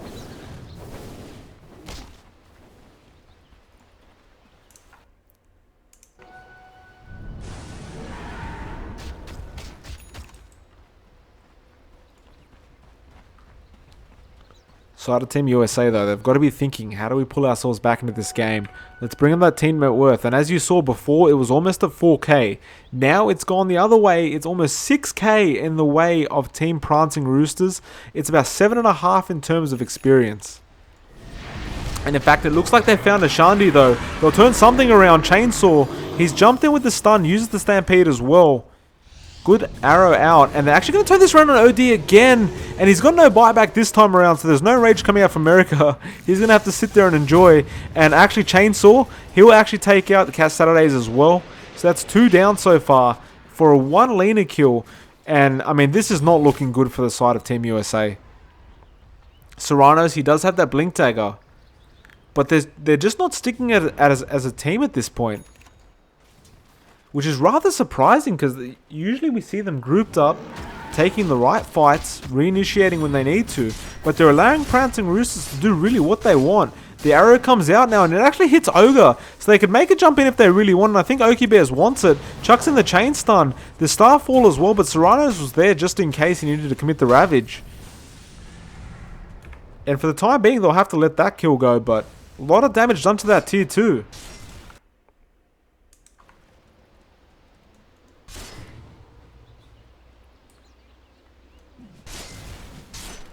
But like I was saying, just very surprising plays from the team of USA. First game, such a dominant win, and now it's just a good start, but almost like the team coordination just went out the window. And they've gone back to farming at this point. They've realized they've fallen behind. And I'm not sure exactly who's got the better late stage. I mean, Wraith King can get extremely farmed. But you've also got an OD Ursa. And Ursa does drop off, but OD is pretty strong throughout the whole game. Especially with that pure damage Arcane Orb. Not to mention all that int you're stealing. Once you drop that Sanity's Eclipse, it really, really hurts. Golem takes a sneak peek into what's going on up that hill, but decides better to just probably back off at this point. Got a Glimmer Cape now up on Merc to help out. And in fact, they will smoke up. We see Shandi. He has the Yules and Bloodstone at the moment. The Aghanim Scepter is available in Rule Tree. And he's actually going for a Hex next, which is really interesting. But it's going to be exceptionally good against that Ursa, as well as the OD. And the Tidehunter, of course, but he's not really the main target you want to go for. Ashandi will lead the charge into Watermelon, who'll have to man-fight as fast as he can. The Yules is there now, the Frostbite and the Stun and the Arrow. And they'll use everything. They'll throw the kitchen sink at him, and they'll get the kill. BKB was picked up by Watermelon. I can't see if it was before or after. No, unfortunately, he did not buy it in time. He did end up losing some gold. The BKB is definitely a very desperate necessity. So we'll see what happens once he has that in every team fight. But like I said, the coordination here from Team USA just not like it was in the first game. And Team Prancing Roosters, they've just picked up the game and said, listen, we weren't serious in game 1. This is the serious game 2. And they're absolutely dominating this game at this point. Bloodlust really helping with that tier 2, just attacking like an absolute mofo. And that's another thing with Bloodlust, of course, you can aim structures. Because Ice Frog. Merc, he's overextending here. Serranos is there with the Gush. Now the Frostbite Anchor Smash comes out as well. But that being said, Merrick is there in the back lines. The Glimmer Cape is helping a lot to juke it out. They should have seen Merc there. Now they do. He's actually TPing away. They might need to commit a stun of some sort. No, they don't. I was about to say, are they going to commit the Ravage? And they choose not worth. 150-second cooldown for the Ravage. I completely understand where they're coming from. But at the same time, at some stages of the game, any kill is a good kill, regardless of what you have to commit. But obviously not expecting the CM to make such a quick TP.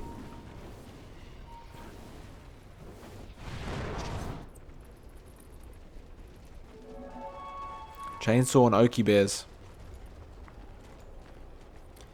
This could be a bait illusion. In fact, it is. They'll throw out some stuns, waste some mana, but not going to be too big of a deal. Unless they go onto Oki Bears now. And the Ravage is committed onto 2. Centaur, he's copying a lot of damage himself, but Oki Bears will end up going down first, I think.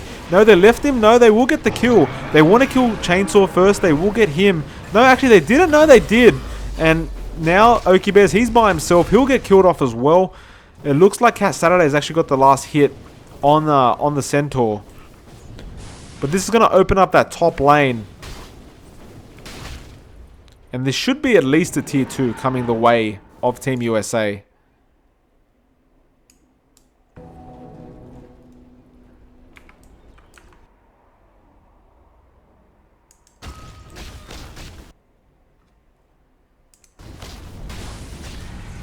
Tier 2 now going down.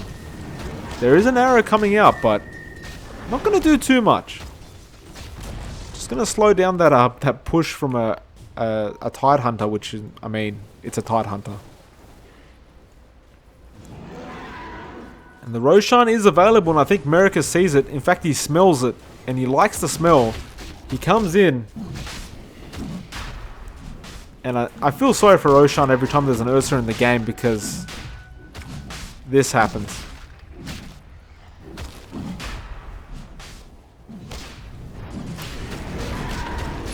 But this Aegis will help quite a lot for Team USA. If you can make some drastic kind of measures or team fights because of that Aegis. They're going on Serrano's though. They're trying to make something happen. Arrow actually hits the Ursa in the back lines, and Serrano will end up going down, I think. He's so tanky though. He will end up dying. The Astral was on the Ursa to try and protect him a bit. Now the BKB committed. They're going on to Merc first to cancel that ulti off. And next will be a Shandi. No, they'll turn around to Okibears, who has that ulti available if need be, and it will be needed. Watermelon will actually back off. OD still trying to fight, but end up getting taken down. Now the stun comes out, and he really didn't want to waste this Aegis here, but it looks like it will be used. Oh, Golem. He's going to be left alone. They really want that Ursa. And Ursa really has no chance against 4. Now the Potom ultimate committed. Golem will be the next target. And they're going to be able to get him no matter what. The Hoof Stomp's there from Chainsaw, and Ashandi will get himself a double kill. Now they'll start hitting up on the tier 1. Unfortunately, backdoor protection is a thing in this game, and they will have to back off and push that lane out a bit. In fact, they decide they want that tier 2 mid more, especially because that creep wave is already there and waiting.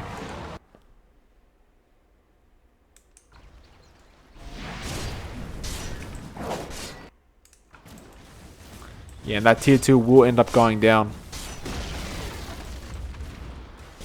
In fact, they're going for the tier 3 now.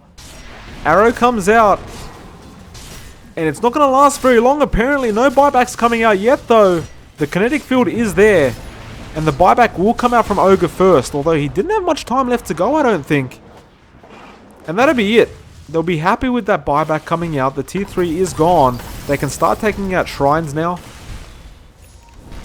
And I suppose that's the best they could do. They really could have probably tried to go for a team fight, but why overextend at this point?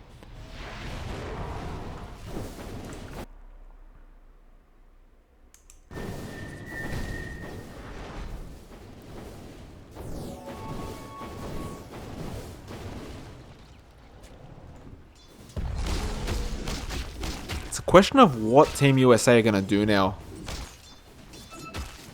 It's definitely not anywhere near close to finishing the game, but they're looking the teams are looking very different at this point.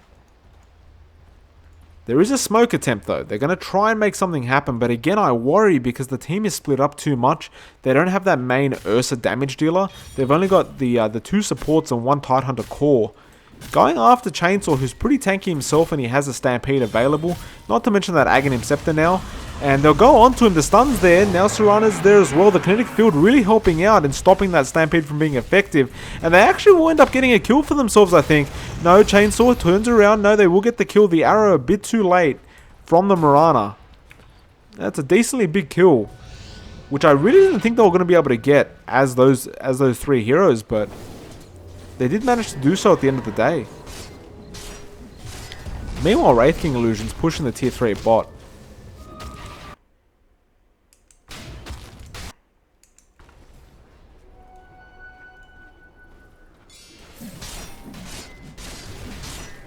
Okibears though, he has the Radiance. He's going for an Assault Cuirass next.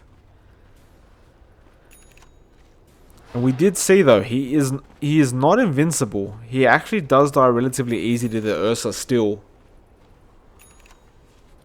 But if left alone to his own devices, this man deals a lot of damage. And you've got to kill him twice. Assuming he doesn't have an Aegis, which means you're going to have to kill him 3 times.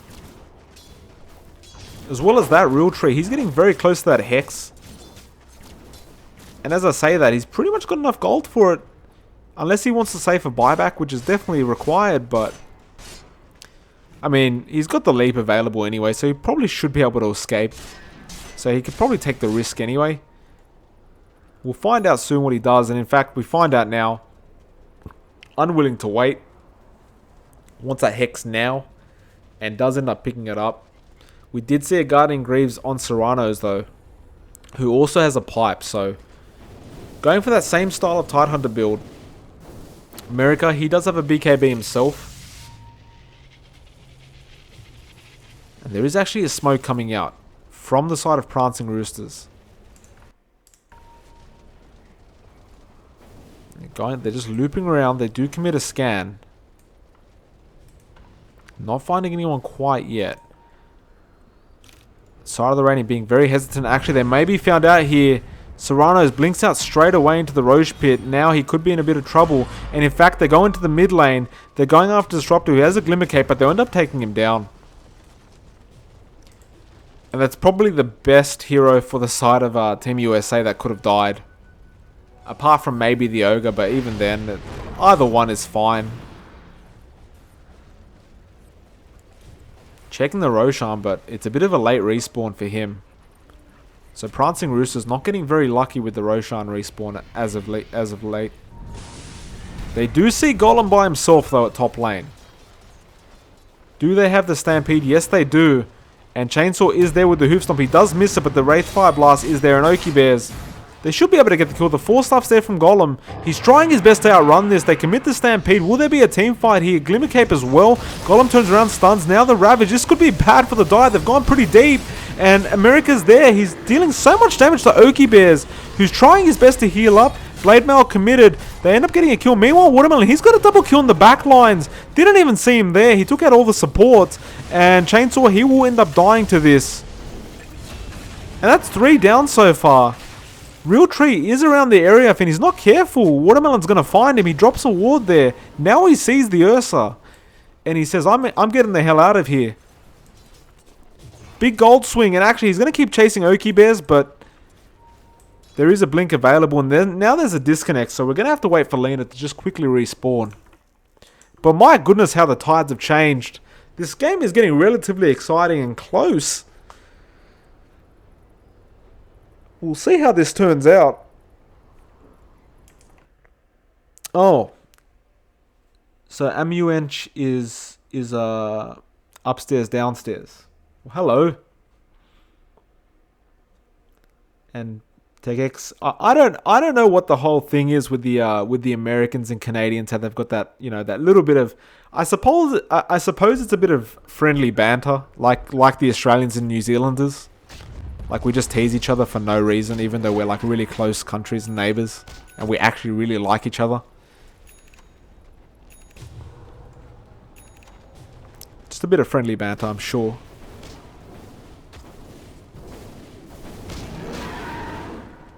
Serrano's gets himself trapped, but he'll get a bit of help from that Iron Talon. And they're going to go for a tier 2. No Aegis available though, so they did not go wait for the Roshan, which is almost up. Oki Bears is ready to go. In fact, they commit a buyback from the Centaur, and Oki Bears jumps in straight onto the Disruptor, who uses the Glimmer Cape and gets 4-staffed out.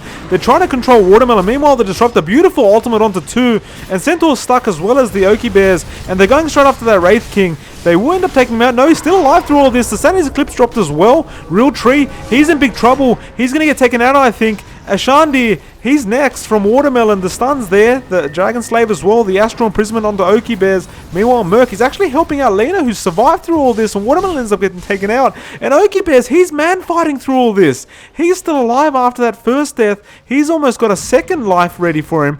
And he will take out Golem. That's a double kill for him. And I really can't believe what the hell I'm saying here, because I thought that was going to be absolutely horrific for the side of Prancing Roosters, but they turned that around. And I mean, that was borderline sadistic how that turned out. Ashandi walks away with basically 10 HP. Merc frostbites that Watermelon, who ends up popping. And Oki Bears, I mean, God knows I thought he was dead, but the man proved me wrong. He ended up dying once, but reincarnation is a thing. And he actually just gets up and says, "Excuse me, sir, that was not nice," and ends up taking out half the team of the Radiant.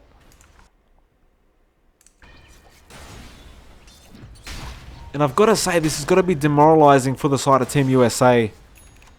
They've got to be sitting here going, "My goodness, that looked so good for us, and we just like, it just did not work out as well as they thought." I mean, look, to be fair, the initiation was on them. Centaur did end up committing a buyback anyway. And that Disruptor lived way longer than he should have. In fact, I think he survived through all of it. Oh no, he didn't. Oki Bears took him out, but nevertheless, like the Force Staffs, the Glimmer Capes, all of it was quite beautiful from Team USA to be able to turn that around. But then the counter initiation, in other words, the 644, I believe it's referred as.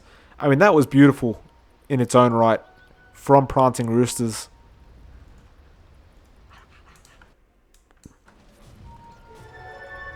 Now the Roshan's up. Serrano knows about it.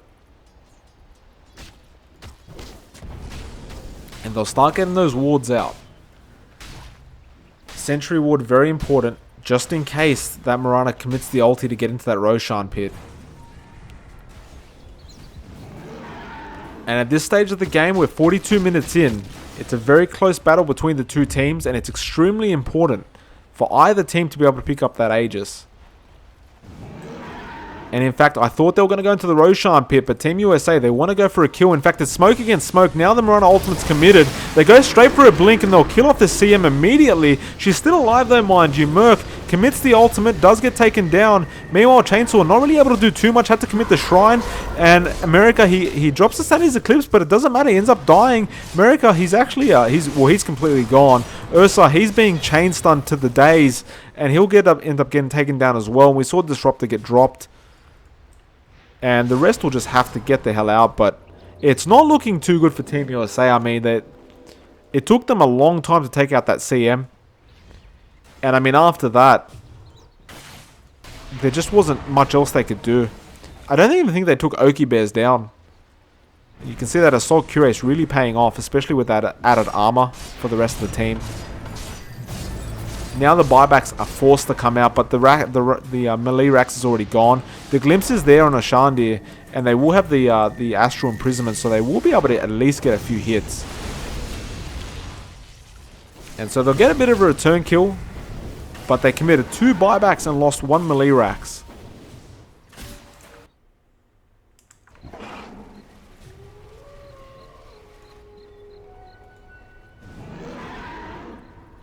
They are pinging at that Roshan though.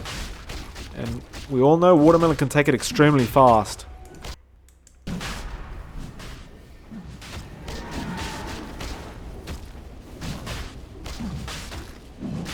Rest of the Radiant side, they're just sticking around, making sure nobody enters this Roshan pit. America will go in and help out a bit.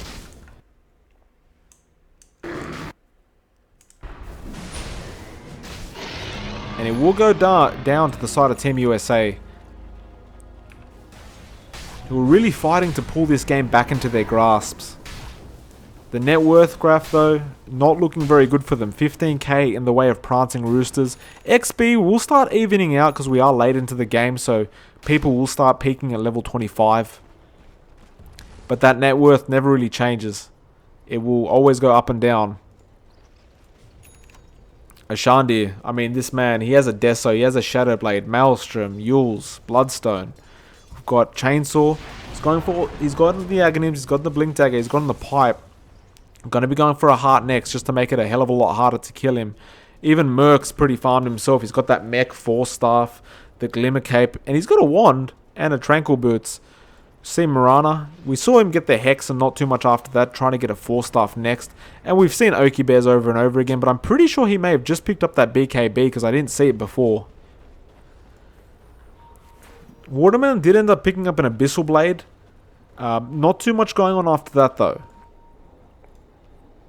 We see the OD did end up getting the Rod of Atos as well, holding a cheese himself because of that third Roshan. Also got a BKB. Oh, there's an arrow coming out. It barely misses Watermelon. And now the Mirana ultimate committed. And they'll know to get the hell out of there before something goes wrong. They've got another smoke ready on the side of Team USA, and they do commit it now. They know the Mirana ultimate's gone, so this is the best time for them to try and make something happen without that pesky ultimate being there. And they are rushing in Watermelon. He's been bloodlusted up. He really wants to make something happen here. He's got the Aegis. They've got the cheese. They've got everything they need. But Prancing Roosters, they've got a different idea in mind. Serranos jumps in. Ravage is only onto the CM. This is not what they want. A Chainsaw. He gets a Stampede stun. And Ursa, he's in the middle of all of this. He's taking so much damage right now. Oki Bears, BKB, using it on the Saturdays, I should say. Ursa, he gets a double kill himself, and they're still going. Watermelon, he's alive through all this. Astral now as well, delaying that Aegis use. And Oki Bears, he will go down once. Real Tree cops a hell of a lot of damage from that Sanity's Eclipse. The Laguna Blade ends up killing off America. And now Watermelon, he's going to try and turn this around. He goes on a Shandi. He will take him out. That's a triple kill for him. But now he's going to run. Oki Bears deals way too much damage. The Gush came out. Now he wants to turn it back around, but the stuns are coming out. Real Tree, he's dealing so much damage with those Starfalls. Now the arrow as well. The rest of the team just weren't there to help out that Ursa because they're so low HP, and they've just got to get out of there. But I'm pretty sure that was a very, very even fight. In fact, it was a 3 for 4, so it did end up going the way of the Radiant. And excuse me for that bit of a stutter there in the middle of all that. I was lost for words at what was going on.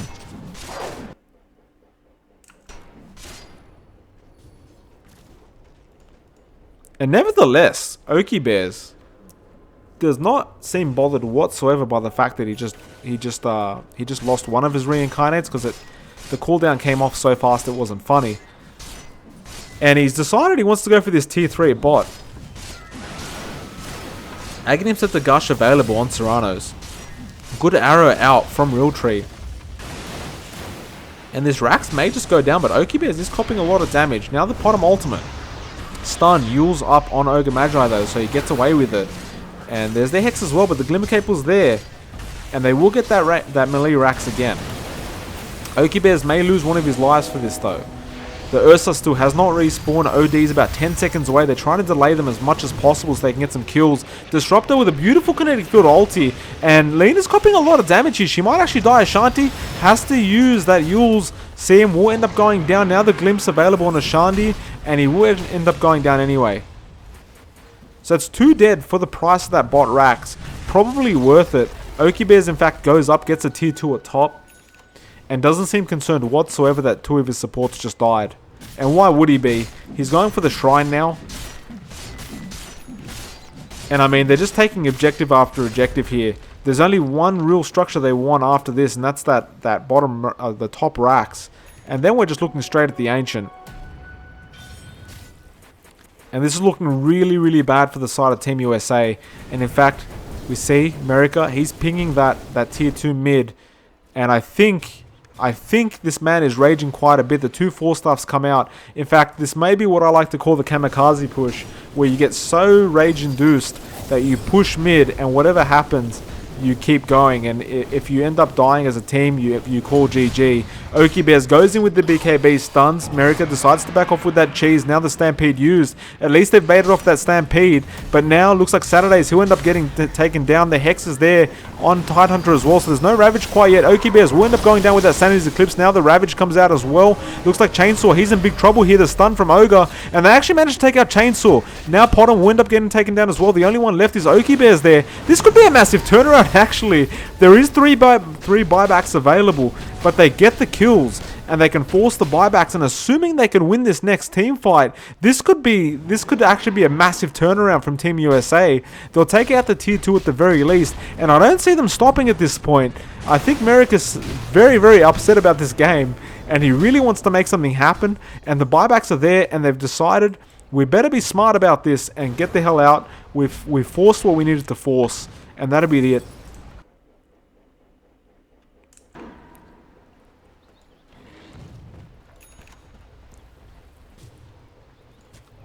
And I mean, this next team fight is basically do or die.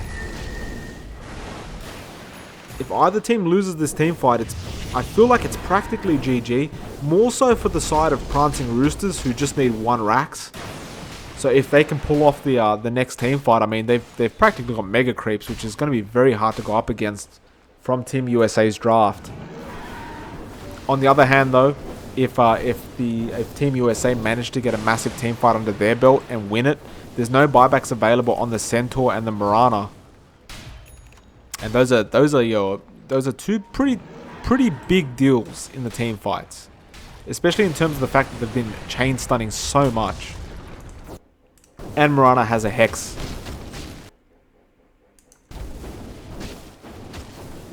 Nevertheless, the question is, will they keep going? The answer is no.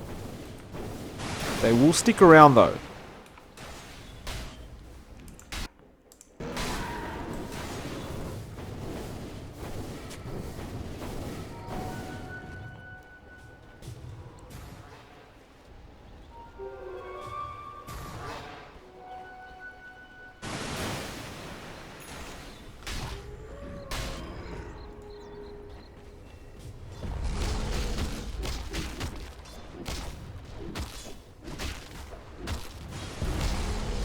Watermelon, we should comment, actually has an Aghanim Scepter now. We do see it. It allows him to use Enrage while disabled and reduces that cooldown.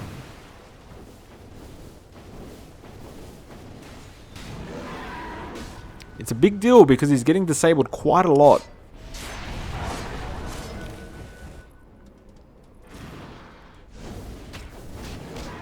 They're just farming at this point, maybe even waiting for that next Roshan, which looks like it'll be up in about 2 minutes or so. Not exactly sure how this damn timer works, but I'm fairly sure that means 2 minutes, maybe 1.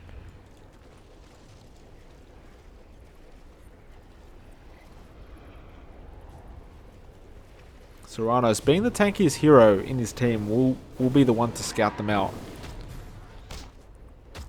We should comment, he has a Shiva's Guard and the Aghanim Scepter, as we saw with those gushes.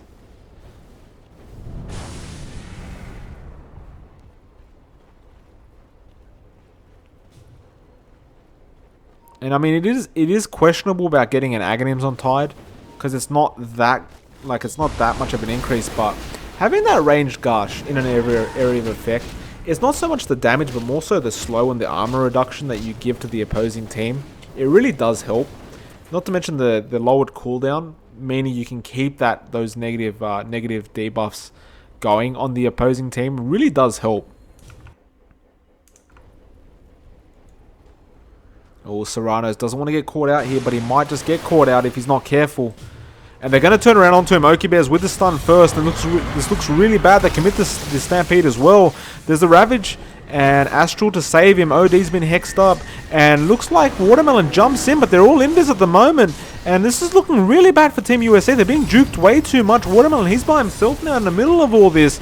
Tries to go on Oki Bears. No, they'll actually end up taking out the Chainsaw first. Merc, he's channeling the ulti, but nobody's there. And they might even go after him. They've got the Glimpse available. The Kinetic Field's there. Now the Gush. No Glimpse quite yet, and they won't actually use it. But they get a massive kill into Chainsaw. And nobody ended up dying from the Radiant End, so the game continues. The racks are still up. And Roshan is available now. So will Prancing Roosters spot it out? They do see it. So they are aware now. Oki Bears doesn't want a bar of it at this point though. Question is, will Watermelon? And I think the answer is yes. He's running straight towards it.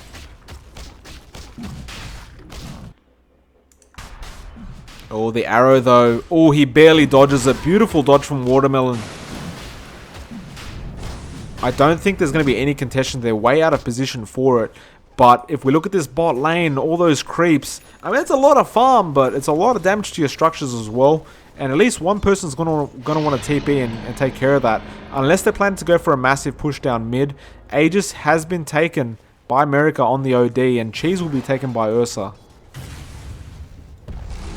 So deciding OD is the better Aegis carrier at this point.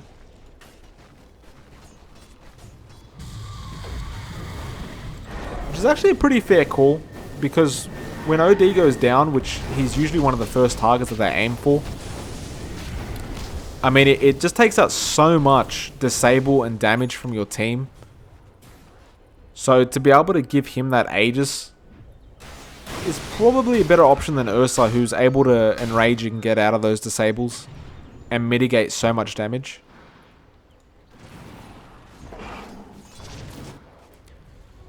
Mjolnir now picked up by Ashandi, so he's actually gone for that pure like right click style Lina. Abyssal available on Oki Bears now as well. Not too much else going on in Chainsaw. We saw these items before. He's still aiming for that heart. Real Tree, about the same story. He's got that 4-staff completed now though. Probably will end up turning into a Hurricane Pike. And we've got a Veil of Discord now on Merc, who's going for a BKB as that last item. So he will be able to pretty much channel that full duration ulti once he's got that BKB.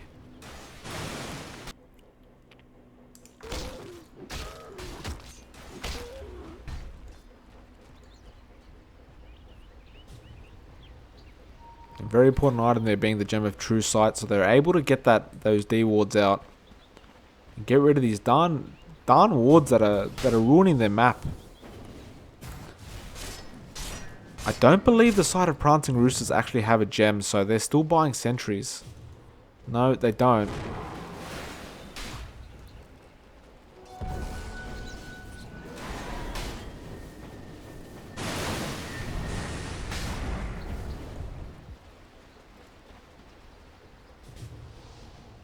And also, surprisingly enough, we see Watermelon, he's got a Shadow Blade now.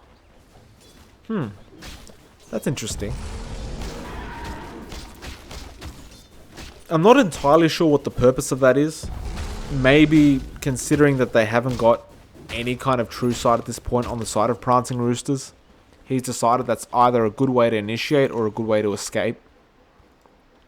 Unless he runs into like some unlucky sentry wards. It's definitely not what I was expecting as a very late game sixth item for an Ursa. In fact, he might be going for that the Silver's Edge to be able to take off all the SK or the WK, the Wraith King buffs. Well, they pretty much gave away the fact that there was smoke there due to that stomp from Ursa or the Earth Shock. They're looking for somebody, but everyone's relatively split up, and they're now all in the base. There'll be nobody around to try and get on their own. Like I said, that Earth Shock on the creeps made it kind of obvious they're smoked up if the side of Prancing Rooster saw it.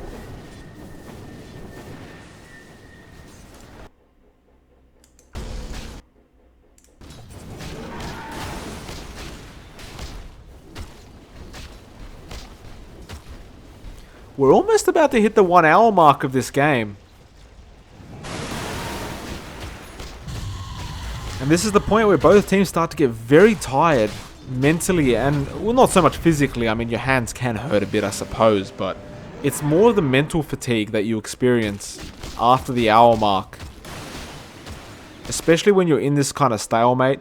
Obviously, the side of Prancing Roosters are feeling a bit more comfortable because they've got 2 racks under their belt and only 1 more to go before they've got mega creeps. But the thing is, you lose a team fight and there's no buybacks available, they won't be looking for the mega creeps. They'll be looking for an ancient. So the pressure's still definitely there. Ashandi, he knows he's being chased right now. Watermelon realizes he can't get close enough and will back off.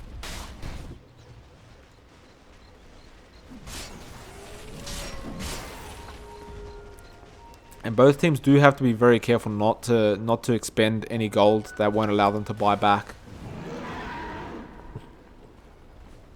Everyone but Ogre currently has buyback. Ogre actually ended up picking up that Lotus Orb, so Golem with those support items is going to help out, especially with those targeted stuns.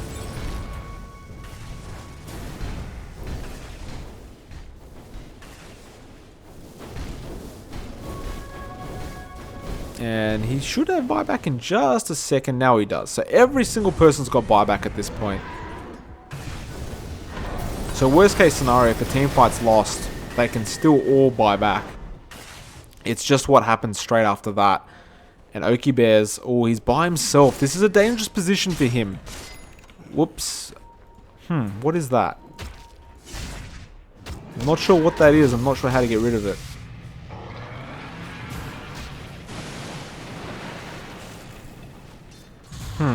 Well, I can't exactly chase the action right now because of this darn thing. And Oki Bears actually is going to get taken out. I think The reincarnate is there. I really wish this thing wasn't in the middle of the way. And Oki Bears, he does get taken out at the end of the day. Now CM jumps in, actually gets taken out as well. Ashandi, he's being chased up. I'm trying to keep up with the action as best I can while this thing's in the way. I'll get rid of it straight after this team fight. I really just wish this wasn't happening right now. And looks like Lena will be in the middle of everything. Will end up getting taken out. No, in fact, that was Real Tree.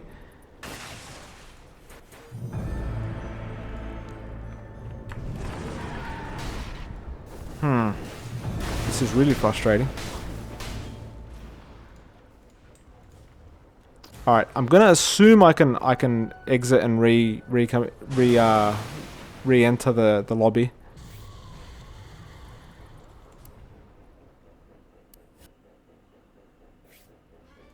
Apologies about that, guys. That is really frustrating. And I'm sure someone's gonna say you're an idiot. It's just press this button and you'll get rid of it, but never seen it before. Which probably sounds really stupid. Alright, we're back into the game. My apologies about that probably beautiful team fight that I just missed. Well, caught as much as I could, but it looks like the dire Prancing Roosters lost a lot of their teammates there and had to commit buybacks to protect their racks.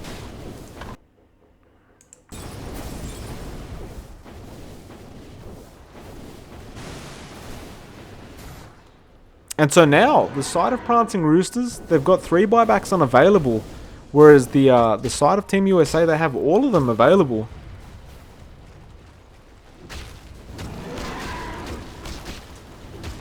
And this is really an opening for Team USA. This is the kind of like the win condition they required. They've just got to try and make something happen within the next five minutes or so before those buybacks are back up and ready. Looks like there may be a smoke attempt here, though. Not quite. Nobody's got... Oh, no. Actually, Real Tree does have a smoke available.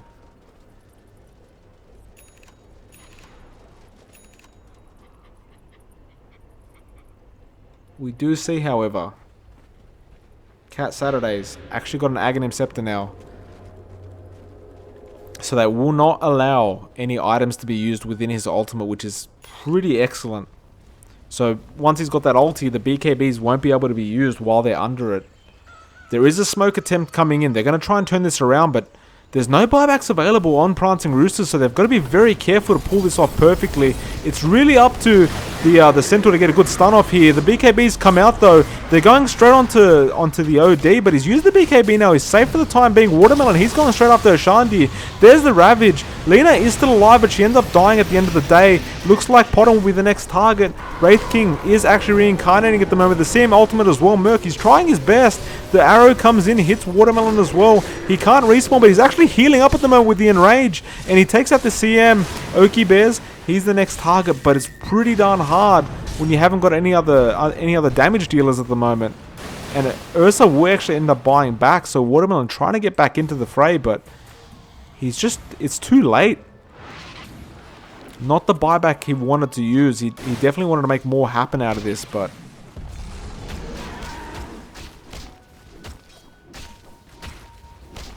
Still, at the end of the day, 2 down. But the Wraith King was the target they needed to make a big push happen.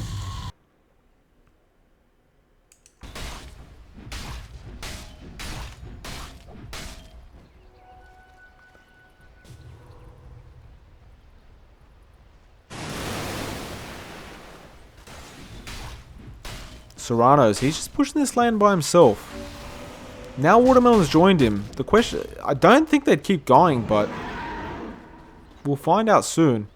We do see Watermelon. He did pick up that Silver's Edge, so really helps out. The Roshan is available, and I'm sure they're not aware of this quite yet, but Watermelon is going to check it out. Now he's going to find a very familiar face in this Roshan pit. And I don't think Prancing Roosters are interested in trying to make well, basically any kind of initiation here. I don't see them actually seeing that the Radiant are here, so they're probably very well unaware.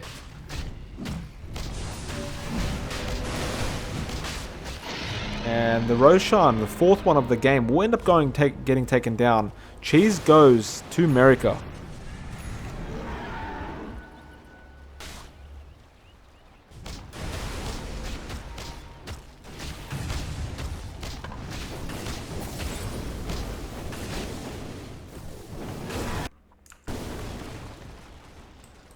And they're going to go straight down to the mid.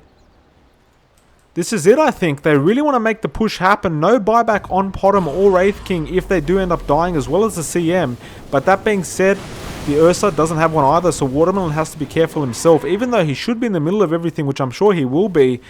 And they'll start going at it. Centaur, he's ready with the Hoof Stomp when necessary, as well as the Stampede. And the Hexes are starting to come out. It's a lot of damage being dealt, but he has the Aegis anyway. OD will be the next target after. Big Ravage from Serranos. Watermelon's still alive through all this. The Reincarnation used by Wraith King. Now, the Tidehunter will actually end up dying. Quicksilver, beautiful BKB, actually dodges the Laguna Blade somehow. And Watermelon trying to back off, use the BKB, but is getting so much damage. And there's not much else they can do here. And they'll have to get the hell out. Disruptor dies as well. Now, Golem, or the arrow, it does actually hit him at the end of the day. Ashandi, he's going to find him. The Yules is there, and they'll finish him off as well. And that's 3 dead for the side of the Radiant. That's not what they wanted. And they will buy back on the Disruptor. There's no buyback on the Ursa because he did extend it in that last fight at the bot lane. Ogre can buy back as well, but it will be a 4v5. And there's only 1 Rax left for the Prancing Roosters to take before they have Megas. And Oki, he's wasting no time here. They're trying to deal as much damage as they can to him, but he has Reincarnate, so he's not really scared of anything at the moment. Merc is there with the Frostbite. The Gushers are really helping out here. Disruptor does drop the ulti, so he doesn't have the BKBs to use. And a lot of damage being dealt, but not quite enough. America, he's trying his best here. The Sanity's Eclipse, it didn't really kill anyone off but the CM and maybe the Centaur. And they're actually turning this around here, but Oki Bears, he's still alive through all this. He has the Reincarnate. And Ashandi, he actually, he uses that last hit. Oki Bears, if he dies here, he has no buyback. No, actually, he does now. And so it's actually, they managed to defend somehow. I'm not sure if you can hear the surprise in my voice right now, but I really thought that was going to be Megas for the side of Prancing Roosters. But somehow Team USA pull something out of the bag and they managed to defend this. And the line's been drawn out by America. He really wants to go down that mid lane. There is 2 buybacks available. The only person that'll be missing is the CM. America, he has to be careful not to go by himself like this.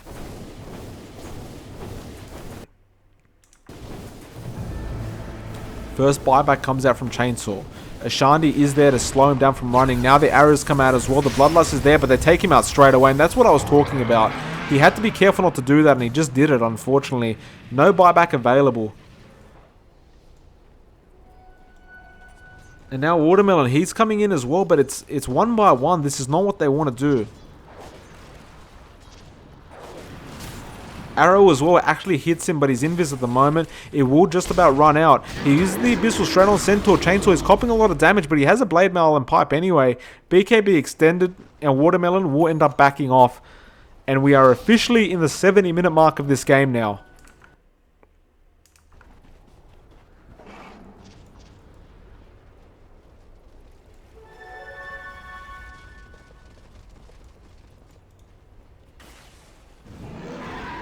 And the game remains the way it remains. It's just very...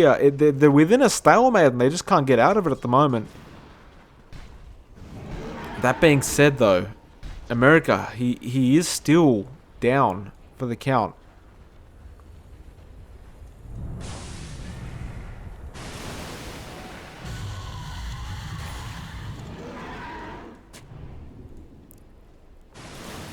They're going to try and make that push attempt again on the dire end. The arrows come out, but they're just scouting arrows. In fact, they hit somebody? No, they didn't.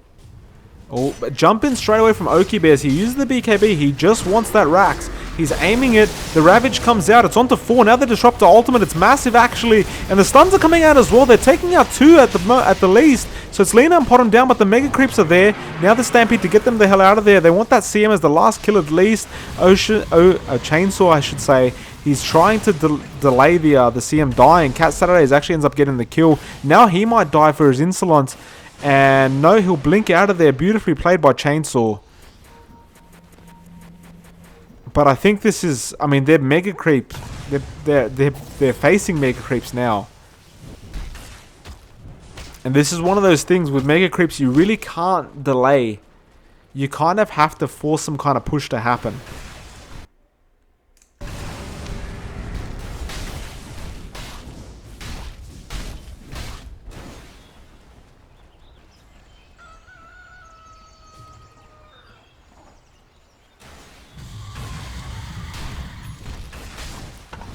I think this is the point where they're going to go for that final push, but I'm concerned that they're split up again. No, there will be a TP in from America, but they do need Ursa there. Although it looks like Watermelon's thinking about just staying back and defending if need be. The tier 3 is being pushed down. It looks like it's going to be a bit of a base race here. And this is rather exciting because Wraith King, he's actually pushing, so Oki Bears, he wants to go for the finish. Meanwhile, there's going to be a big team fight breaking out. Chainsaw is copping a bit of damage there. And it looks like America, he wants to keep it going after him.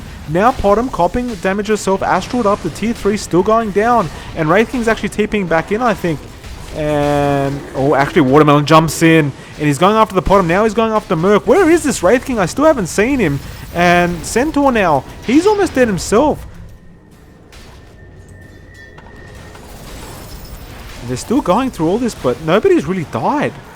Watermelon actually managed to back off. Chainsaw stuns him up, but Serrano throws the gush out again. And America with a cheeky Astral. And they're trying to get a kill onto this Lena, somebody. But meanwhile, in the Radiant base, Oki Bear's taking care of business. He will end up finishing the game, just barely saw that. My goodness. 73-minute game, base race. My goodness. Whew. Well, GG will play to Prancing Roosters, so we will be going to Game 3, ladies and gentlemen. And just in case you thought the action was over, we'll get straight back into it in Game 3. I'm sure these guys want a bit of a break. I think I need to go to the bathroom now. It's been quite a while. So I'll be back with you guys in just a moment. We'll talk about what's happened once I get back into the lobby. So I'll be right back with you guys.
Alright guys, we're in the lobby. We'll just wait a couple minutes for the other teams to get in. They'll probably need a minute, I'm assuming, because we just went through a 75-minute game, which was pretty, it was a pretty amazing game, but they're probably under a bit of mental stress at the moment. So give them a moment, and once we're back in the draft screen, I'll be right back with you guys. I hope you guys are enjoying. Like I said, any criticism or feedback, just let me know. I'm perfectly happy to take those on and try and improve. So just let me know if you guys have any criticism. Otherwise, hopefully we'll get a beautiful Game 3 underway. I'll be back with you guys very soon.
Ladies and gentlemen, welcome to Game 3 of Prancing Roosters versus unusually sassy Aristocrats.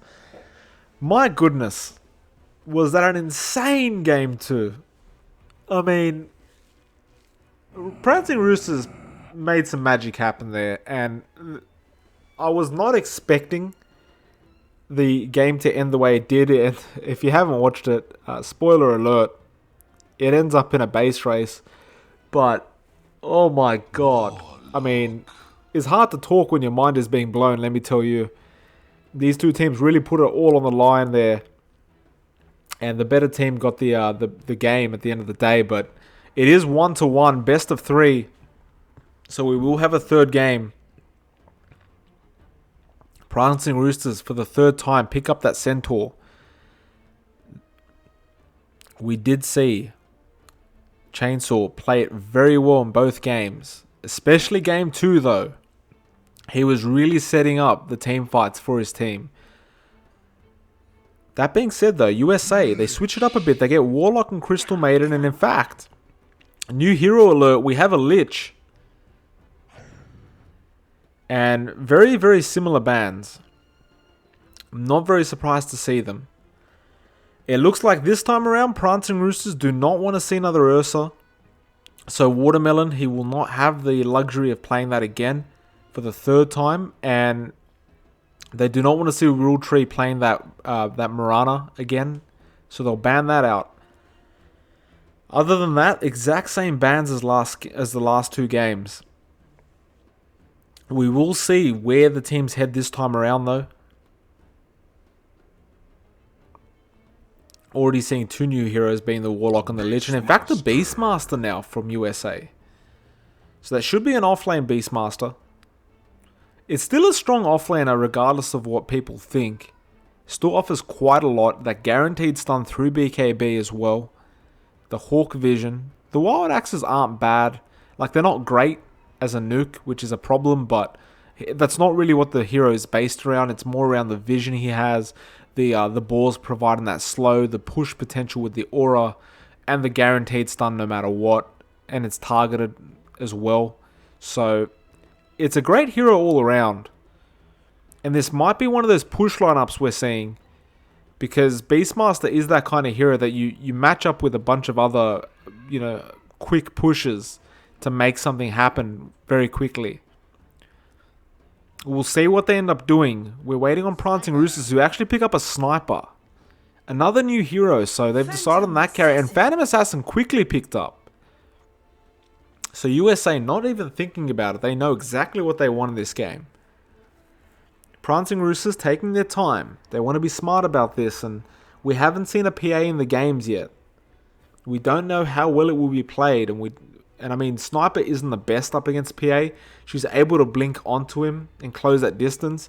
Obviously, the evade really hurts that right-clicking Sniper as well. So they're going to want to really think about this. And they'll get the Lena again. It offers, I mean, it's basically most of the damage coming out for her is just magical. She can, of course, right-click, but, you can choose to not go that option. So she'll have plenty of ways to deal with the PA. But I have a feeling USA saw this coming because Lena has been picked up every single game for Prancing Roosters. They'll ban out the Ogre.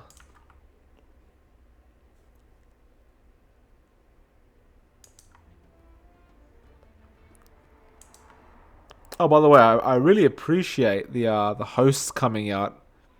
It's Pat is now hosting me as well as Echo League, so I really appreciate that. Trying to support me a bit. That always helps. Any bit helps. And OD will be the last ban out. Cedar Boy, thank you for commenting on the cast. I appreciate the compliment. I do apologize because I was actually going to bring you in to co-cast with me. To be completely honest, I completely forgot after that kind of game. I just literally rushed to the bathroom. So my apologies because I was actually going to call on you to come co-cast with me. And I forgot. And I realized there's a 5-minute delay as well. So you're probably going to hear me say this in 5 minutes from now. But please accept my apologies because I was actually going to call you up and say, let's go. But unfortunately, we're in the draft and it's a bit too late to get into the lobby now.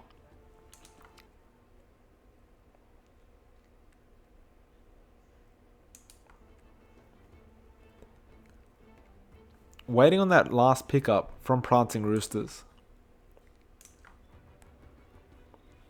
And like I said, with that Phantom Assassin, you've got to think. And you've got to be aware, we're still missing a mid-hero from USA.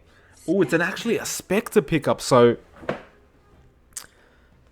I'm a bit worried, because this is a greedy lineup from Prancing Roosters. Now, we saw this in Game 1.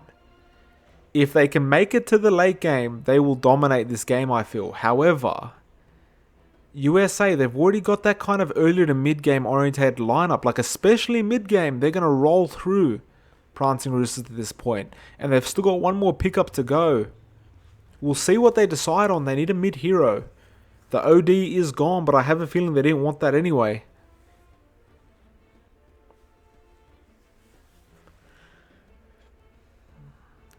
I am intrigued to see what it could be. Honestly, it wouldn't even be surprising to me to see something like a Leshrak now. I'm just trying to think of other mid-heroes that they could pick up. The SF's already gone, which would have been a great pickup. Even Potom would have been okay. Obviously, their Ursa is gone. You've got the TA that's still available if they do want. You've got the Krob.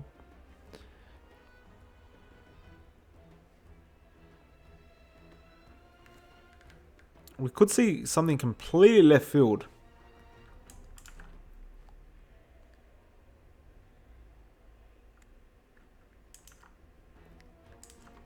Bit of the Kappas and Kappa Prides coming out in the chat. Always good to see. Nothing wrong with a bit of Kappa Pride. Oh, there it is. There it is. It's the Lycan. Oh my goodness. How exciting. Can I just comment? Lycan is like literally my favorite carry. So it's very exciting to see somebody finally appreciate the hero that is Lycan. I love it. I love the push lineup they've going.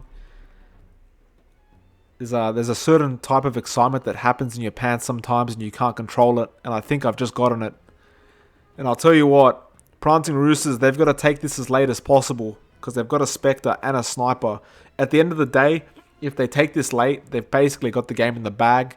But my goodness, is it going to be a hell of a game to try and keep this as late as possible against a Beastmaster, a Lycan, and a PA, as well as the Warlock and the CM. But the CM's really just there for support.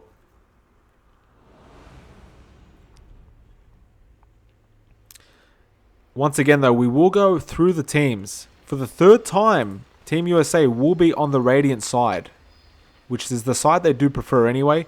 Golem will be playing that Warlock.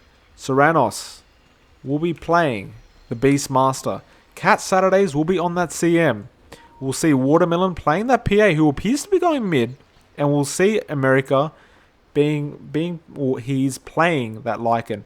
And I think he wants to be called America or America, but he could possibly be wanting to be called Quicksilver. I'm not 100% sure. I've just been calling him America for the past 2 games. So if he watches this, please accept my apologies for calling you America instead of Quicksilver. But I would assume it's America because of your Discord name. Ashandi will be playing that Lena again. Oki Bears, he'll be on that Spectre. Meanwhile, Real Tree, he'll be on the Sniper this time around. Chainsaw for the 3rd time, he will be playing that Centaur. And finally, we see Merc on that Lich, who is already up against this Boar in an absolute battle. And the Boar will admit defeat and run for its life.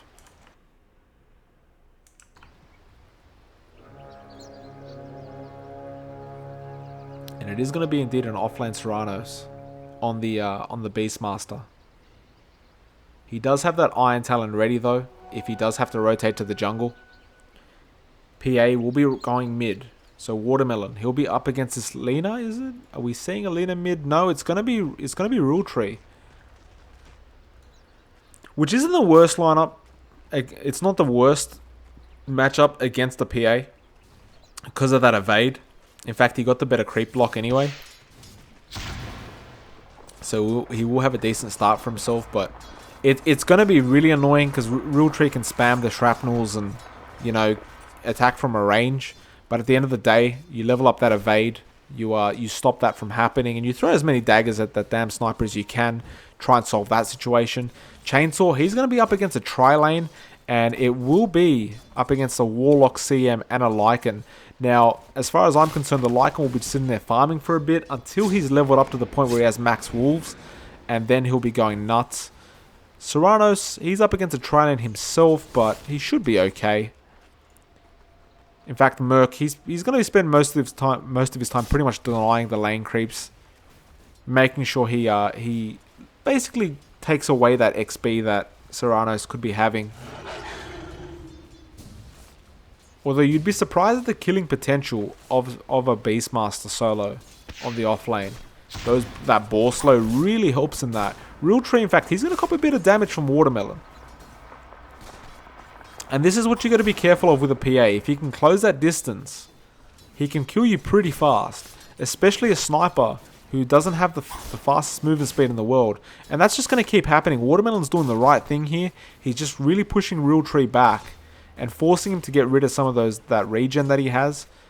So, I mean, if that keeps happening, Sniper might actually lose to a PA in a mid lane matchup, which could be interesting to watch. Chainsaw is being forced out of the lane a bit, but at the end of the day, he'll be okay. He has enough regen to sustain for a while.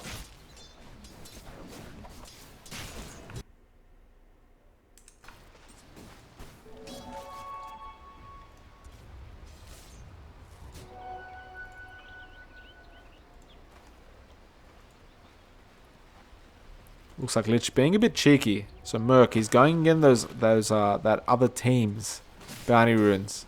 In fact, he's crossing the river now. He's got that slow available, so he's going to use a Frost Blast here. Can they go for a kill on Serranos? They're a bit far away. Ashandi can't get that chain stun. Has the Dragon Slave there. In fact, he doesn't even have the stun available yet. They just did a lot of damage to Serranos, but he will be able to use the Shrine at the end of the day, so he'll be okay. And in fact, it looks like there might be a push for that tier 1. No, not quite yet. The Wolves will probably die a bit too easily at 200 HP. It pretty much will take one double edge, which isn't up at the moment. But once he has level 2 or 3 double edge, he can pretty much just one hit those Wolves.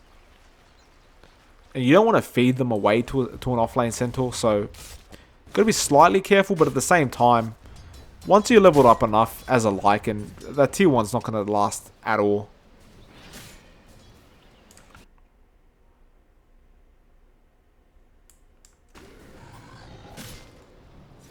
Oh, looks like Realtree is copping more damage from Watermelon. He's only got one tango left here.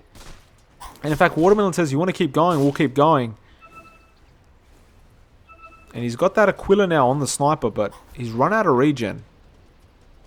Meanwhile, Cat Saturday is being sneaky, sticking around, and Realtree's going to run straight into him. Cat, he wants to go for a Frostbite, but reacted a bit too late, drops a ward. And that is a sentry just to spot out if there's any observers, and he'll get the hell out of there. Unfortunately, the observer's right there. So, a bit of a misplacement on the sentry. But regardless, it won't really cause too much of an issue with that observer ward that was not dewarded. America, he's enjoying the free farm. Got level 2 wolves now. Another question I'm asking myself is this going to be a Necro 3 Lycan? Which is my style? Or is this going to be like a physical type Lycan? And in fact, Ashandi copping a lot of damage from Watermelon. And Okibears actually gets a kill on Serranos while we weren't looking.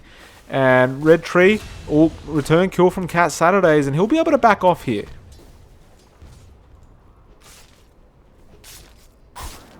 So a big kill from both teams.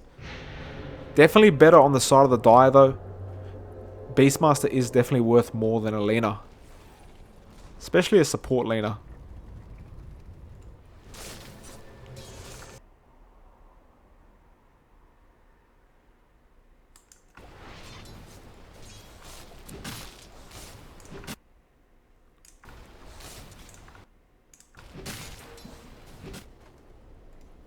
Man, Realtree is so low on HP.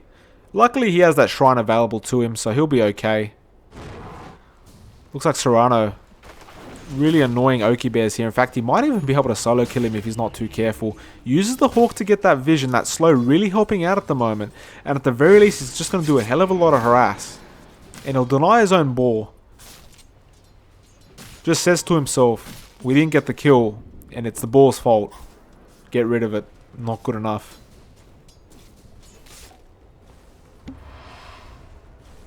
Watermelon will get himself salved up. I believe that was from Cat Saturdays.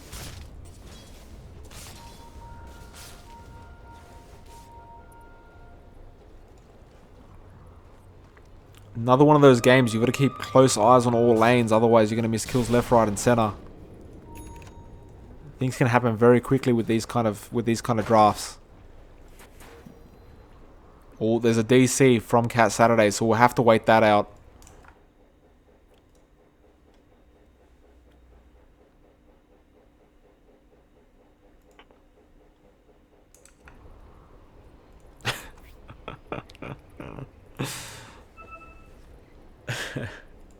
The Trump jokes. Are those still relevant, Trump jokes? Are they like too old now?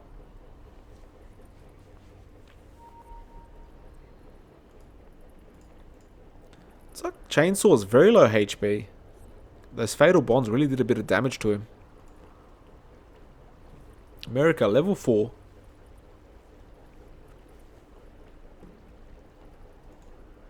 I just want to keep a close eye on this Lycan. Because you just don't know how, like, the push can come so darn fast. He hasn't leveled anything in Howl, which was buffed up quite a bit, but that's kind of fine. It's not really a big issue. The Feral Impulse is also very, very good.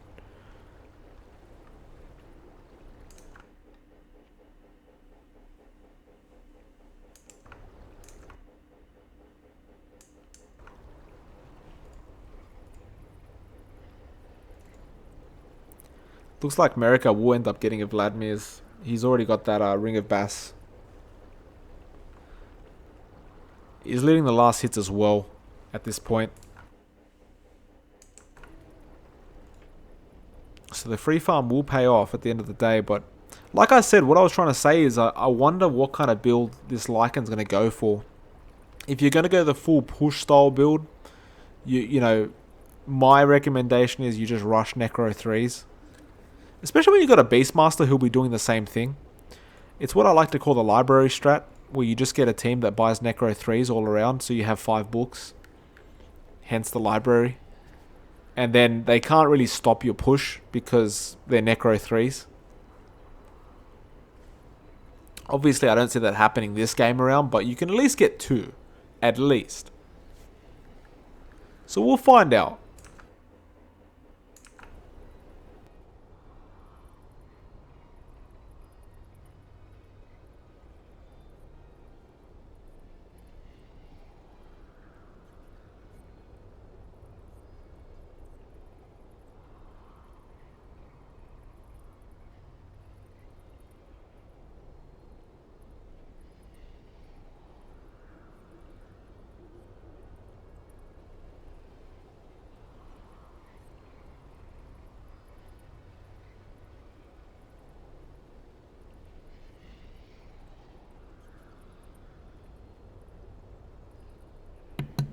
Alright, looks like Cat Saturdays is back. Few internet issues, but they're just asking to wait. He's probably still trying to load into the game fully. And maybe even testing to make sure there's no further internet issues.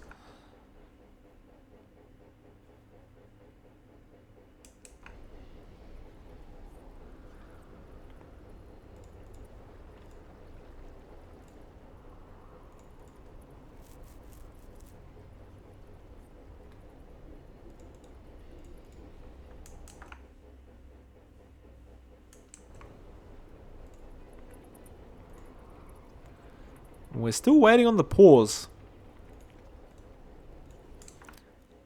Can I just say, by the way, while we're waiting, I find it hilarious how this is probably like my second most busy chat ever. And it's got 6 people viewing. And I literally had like 60 people viewing me what's casting like open qualifiers for Kiev Major. And I didn't have this many people chatting in the game. I find that pretty darn funny. So thank you for being active at the least.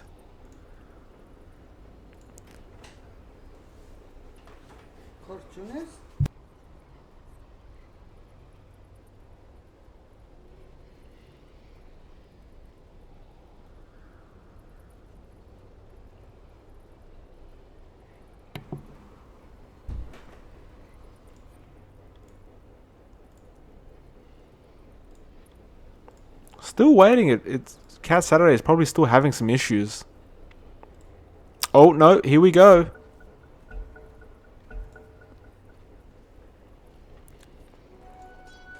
In case you heard someone talking in a different language just then, please ignore that. Somebody was talking way too close to me. For some reason. We'll just ignore that.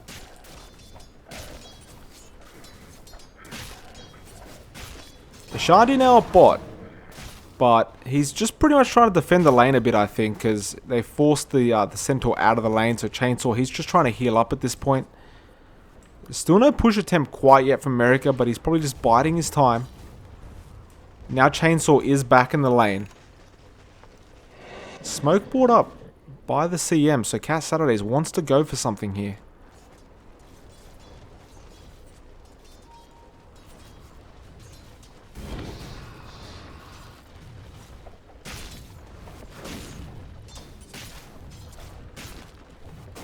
The Fatal Bonds really affects Chainsaw.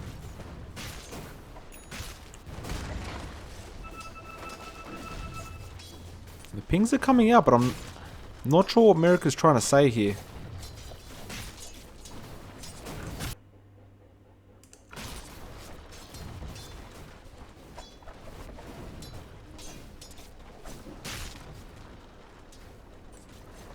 He will just continue farming at this point. Meanwhile, see Serranos.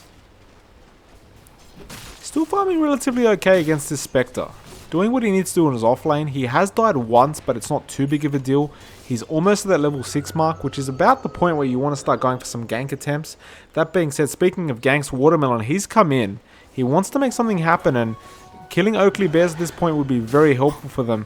There's a dagger. There's still no level 6 available on Serrano, so that's a bit of a mistake to go that early. Now the Stampede's there, and he will get away, and actually there's a rotation from Realtree. They ended up getting the kill on Oakley Bear somehow with the dagger. The Frostbite there onto Sniper. There was a return kill on the Beastmaster, but definitely worth it at the end of the day for the side of the USA.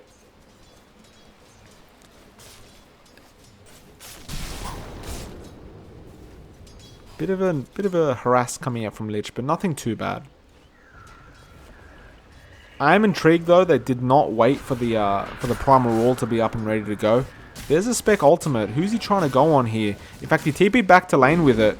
Oakley Bears though, he cops a lot of damage on his way back, and he doesn't have, or he has 4 tangos actually, so he should be okay. America, meanwhile, is almost at the level 6 mark as well, but he's trying to be ganged up here by the Centaur Chainsaw. He wants to deal some kind of harass, but the heal was there from Warlock. In fact, he runs into the Hoof Stomp. Oh, America's going to be raging right there. Stolen CS from Golem. You could see that slight pause in action. He wasn't happy, and I wouldn't be either. But we all know it was a bit of a mistake.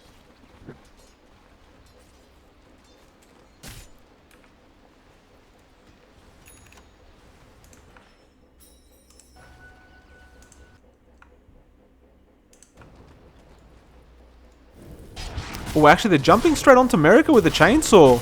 I'm sorry, not the chainsaw, the chain frost, and they actually get the kill into Merc. So it's a big kill for them. Did not see that happening, but I'm not sure if they managed to get a stun or not. But they ended up managing to get the chain frost at the least with a couple bounces and got a big kill for themselves. Fatal Bonds comes out. And again, Chainsaw copping a bit of damage, but he has those Tranquil Boots. He'll be okay at the end of the day.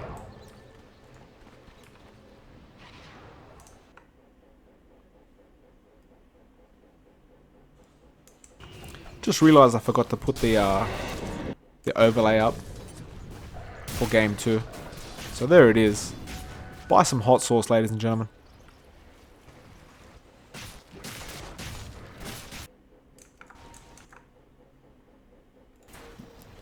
And I think they want to push this tier 1. Are they waiting for this Warlock Golem? He does have it, just no mana, but he has the one charges necessary to make it happen if he wants to. And actually, there looks like there's a bit of action going on here. Realtree, he's been jumped on by, but he gets a Stampede off. And now he turns around. He's got the Assassinate in about a second, and he's going to commit it, but the salve is there, and is it going to save him? It barely does. Good reaction from Watermelon to get that salve off. Now the spec ulti comes in. He wants to get that kill. He was so close to the shrine. Oh my goodness. But a good kill from Oki Bears and good ultimate. And actually they're going onto Centaur with the Primal Roar. And there's no Chain Frost available. The Lycan ultimate committed as well. The Wolves dealing so much damage. There's a Chain Frost. And it's bouncing around through creeps. Now the Warlock ultimate committed as well. Oki Bears is there. Ashandi is there as well. And it's a 2 for 3 at the moment. And Galen will back off. It was actually a 2 for 2. PA died mid lane as we saw. Quicksilver is going to cop an assassinate. Golem, he's walking back in. I'm not sure why he's doing this. Jumps into the shrapnel, ends up dying, and the tier 1, to make matters worse, gets denied by the sniper. So well played to Realtree for getting the deny off against the Golem, but I have a feeling that was a bit of miss micro from the Warlock.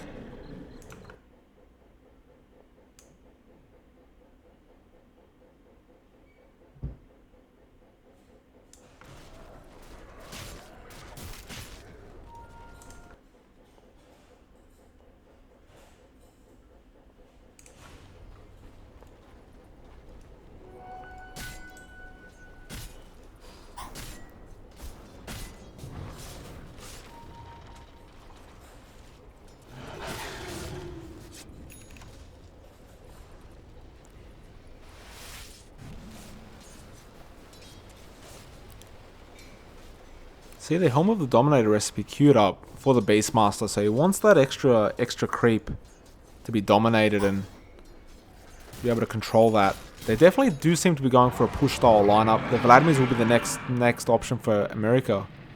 They do end up using the Stampede, but not able to get in range to do anything to him. Realtree copping a bit of damage, but again turns this around on Watermelon, who throws a dagger at himself, but no lucky crit. Now the Assassinate, and Merc with the nuke. But the heal's there from Warlock. Looks like Serranos wants to turn it around. Has that Primal Roar available.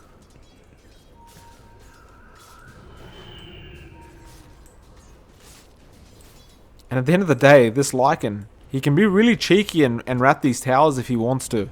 And I think he just might until somebody rotates. And this is one of those powers about, this is one of the strong things about Lycan, is the fact that he can do these kind of things. Where he'll push a whole lane and maybe even a tier 3 without your team even noticing. Luckily for Prancing Roosters, they do have a Shandi who is there and ready to deal with this kind of this tower abuse that's being dealt. Watermelon, he's going to find himself Oki Bears. Unfortunately, can't get in range for anything at the moment. Meanwhile, Serranos, he's in trouble himself. Commits the Primal Roar on Centaur and runs for his life.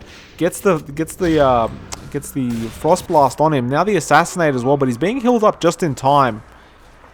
Well played to Warlock. Golem, doing what he needs to do to keep his teammates alive right now. Cat Saturdays, he's smoked up. There's a TP from the Centaur, and actually they're going to jump straight into the Lycan. And Oki Bears, oh, there's the Stampede. I mean, I think this is a dead America. He gets the ulti off though, he can make a run for it. And actually Watermelon's there as well, and Oki Bears, he's in trouble himself now. And the Warlock ultimate is dropped as well. And it looks like both are going down. America, he gets a double kill. That's what we call the good old-fashioned drive-by, ladies and gentlemen. And he looked like he was going to die. Some excellent rotations from the side of Prancing Roosters. And let me tell you, they'll take that tier 1 tower so quick it's not even funny. It's about as fast as a snowball in a microwave. It's not really going to last that long. And they're even going to go for the tier 2 here.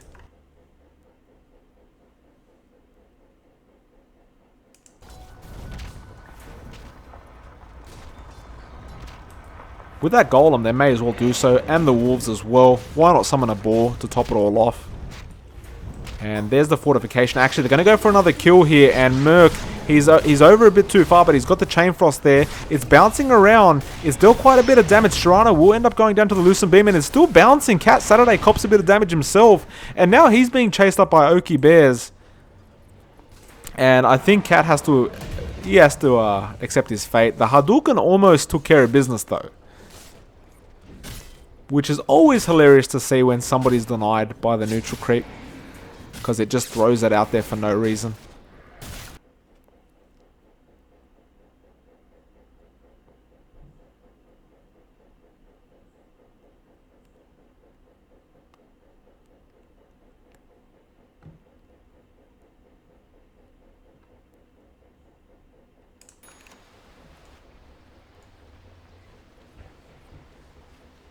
You know, reading this chat, I do really believe Merrick is tilting. I really do believe it. Like, I believe last game he tilted when he bought back on OD for absolutely no reason. I really believe he may be slightly tilted at the start of this game. In fact, he's going to cop a nuke. He's doing fairly well, though.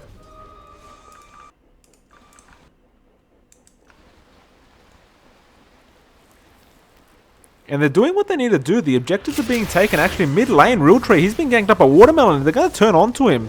Always got to remember Okie Bears is going to be there. Cat Saturdays almost gets the kill on Real Tree. And they're not going to be happy with the fact that he walks away with 40 HP pretty much. Meanwhile, Okie Bears, he's almost at his Sacred Relic. And will be able to finish that Radiance probably around the 20 to 25 minute mark. Which is not too bad. Chainfrost comes out onto the Warlock. Looks like Serranos will take the death of the team. No, he'll TP away. This is a bit cheeky, but he won't get away with it. And he will end up dying at the end of the day. Golem will have to back off. But he's got to appreciate what Serranos did for him that day. Oh, and actually Watermelon. Where the hell is this man? He's getting kills at the bot lane on Centaur of all people. And he is going for a Desolator very, very soon. He's already got one Mithril Hammer. In fact, he only needs about 400 gold. Assassinate coming out onto Golem, but he'll be okay for the time being.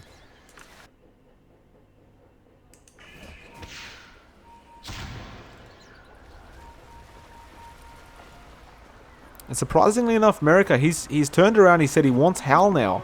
And stops at level 2 Feral Impulse, which, look, I agree with. I think Feral Impulse was, you know, to have that bonus damage, but as well as that, have that regen, that HP regen for the to be able to remain in lane. But you really can't put a price on the Howl. Like, it's just too good at the moment. Especially at night. I mean, come on. Max level, you give plus 400 HP to your team at night. Not to mention double the damage it usually gives, which is 50 at night. I mean, that's a massive deal. And the minions get bonus health and HP as well. I mean, how can you put a price on that? But I suppose early game, it's not that worth it in comparison to the Feral Impulse, which has a much bigger kind of effect in the first few minutes of the game. Waterman looks like he wants to go for another jump onto Merc. But the ice armor will slow him down if he makes the jump, and he won't do so. No, the Golem's there. They're going to go for a big crit on the dagger. And the Stampede was committed, I believe. Yes, it was.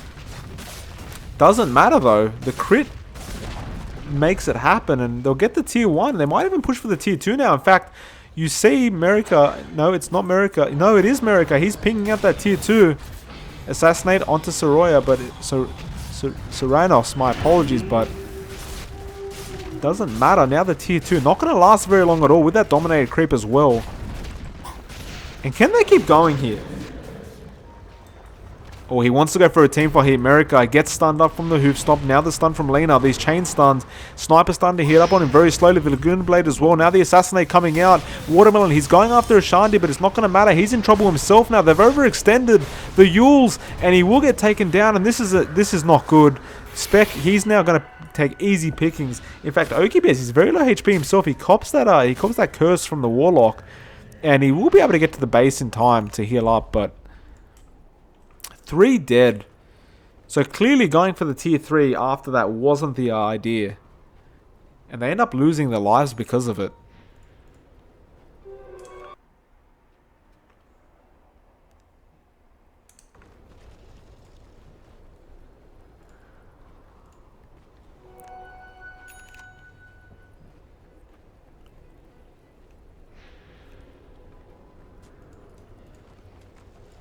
Tier 1 now. Being pushed in mid. I don't see there being any kind of defense. Golem is there. He'll just drop the Fatal Bonds and that'll be it. Actually, there is a TP in. Looks like they do want to defend this. And America, he wants to go for the deny. The fortification is there blocking the deny. But at the very least, they'll be able to get it now safely. That's what you want to do. You want to take any economy you can from the opposing team.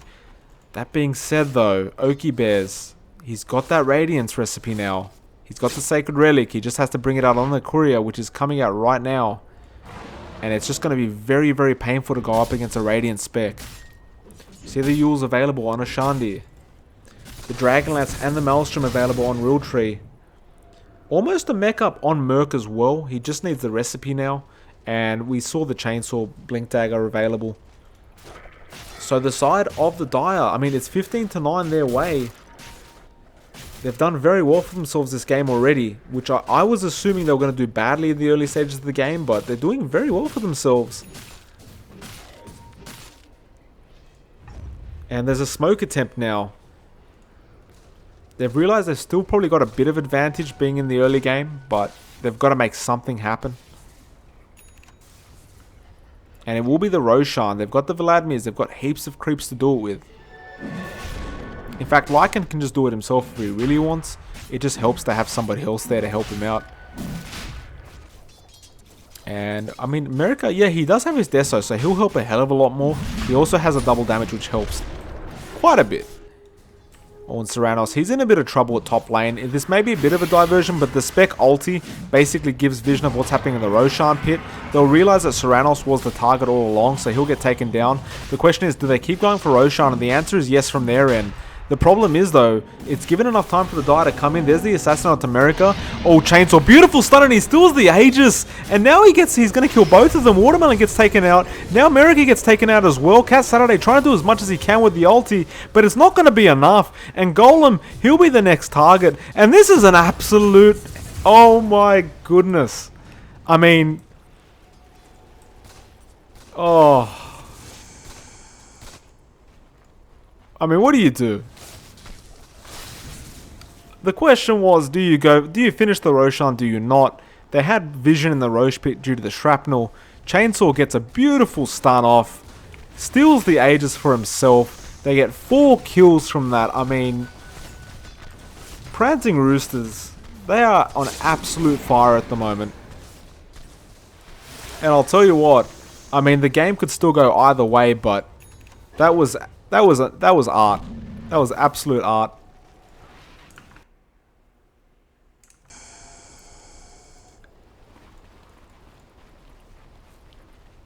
And it is the Necro 3 indeed, coming out of America. The question is, how fast can he get this out? He's already got almost the Necro 1. He needs about 300 gold for that. And assuming this Beastmaster will be going the same thing, which at this point he's not. He's going for a blink. It still does allow a lot more push, but he's getting caught out now. And with these chain stuns, I don't think he can survive this. In fact, they commit the Stampede just in case.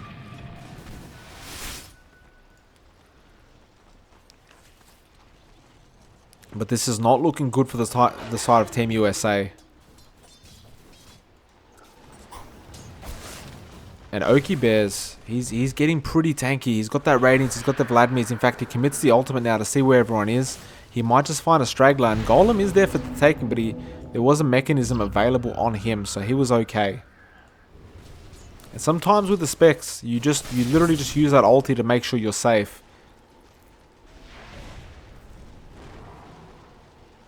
But I believe Prancing Roosters, they're sensing an injured animal at the moment. And they know they can really take advantage of this game right now if they so choose to.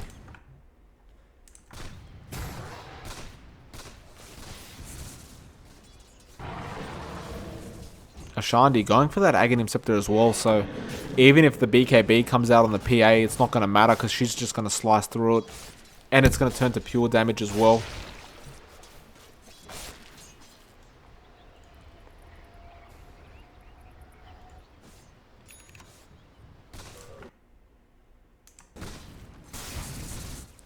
Lines being drawn out, probably saying stay within this circle. Aghanim Scepter will be reclaimed in 2 minutes. Not that it really matters to... Oh! America calls GG. And disconnects from the game. Oh my. Well,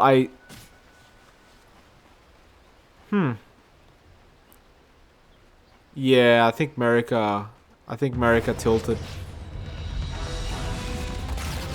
Well, that's a sad ending to an epic series. Well, GG well played, guys. I really didn't want to see it end this way. That's kind of sad. Unfortunately, it looks like there's been some unfortunate tilting. Or maybe America had something somewhere to be. I'm not sure. It looks like his team's not too happy with him at the moment. Nevertheless, GG well played to Prancing Roosters, who will go on to, I believe, the round of 8. I think it's the round of 8. I'm pretty sure. So GG well played to them. It's unfortunate to see it end this way. I'm sure they're not happy themselves, but look, GG well played. Congratulations to the winners, Prancing Roosters. To my Twitch viewers, I hope you guys enjoyed. I'm sorry it had to end this way. I'm sure it's as disappointing to you as it is to me and the teams. Regardless, I hope you enjoyed the casts. Like I said, any criticism, any feedback, just let me know in the chat or wherever you want. I'm happy to take all of it on. I'm trying to improve as best as I can. Apologies for not being able to get a co-caster this time around. Unfortunately, it was a bit of short notice. Otherwise, guys, I know there's been a bunch of you that have just been sitting there watching all the games, so I really appreciate you guys sticking around for... It's been over 3 hours now, so I appreciate how long you guys have been here watching. Otherwise, like I said, if you guys enjoy, consider following the Twitch, the Twitter. I do this pretty much every day, or as much as I can. So, yeah, it's been a pleasure. I'll see you guys next time, and I hope you guys enjoyed nevertheless. Thanks for watching, guys.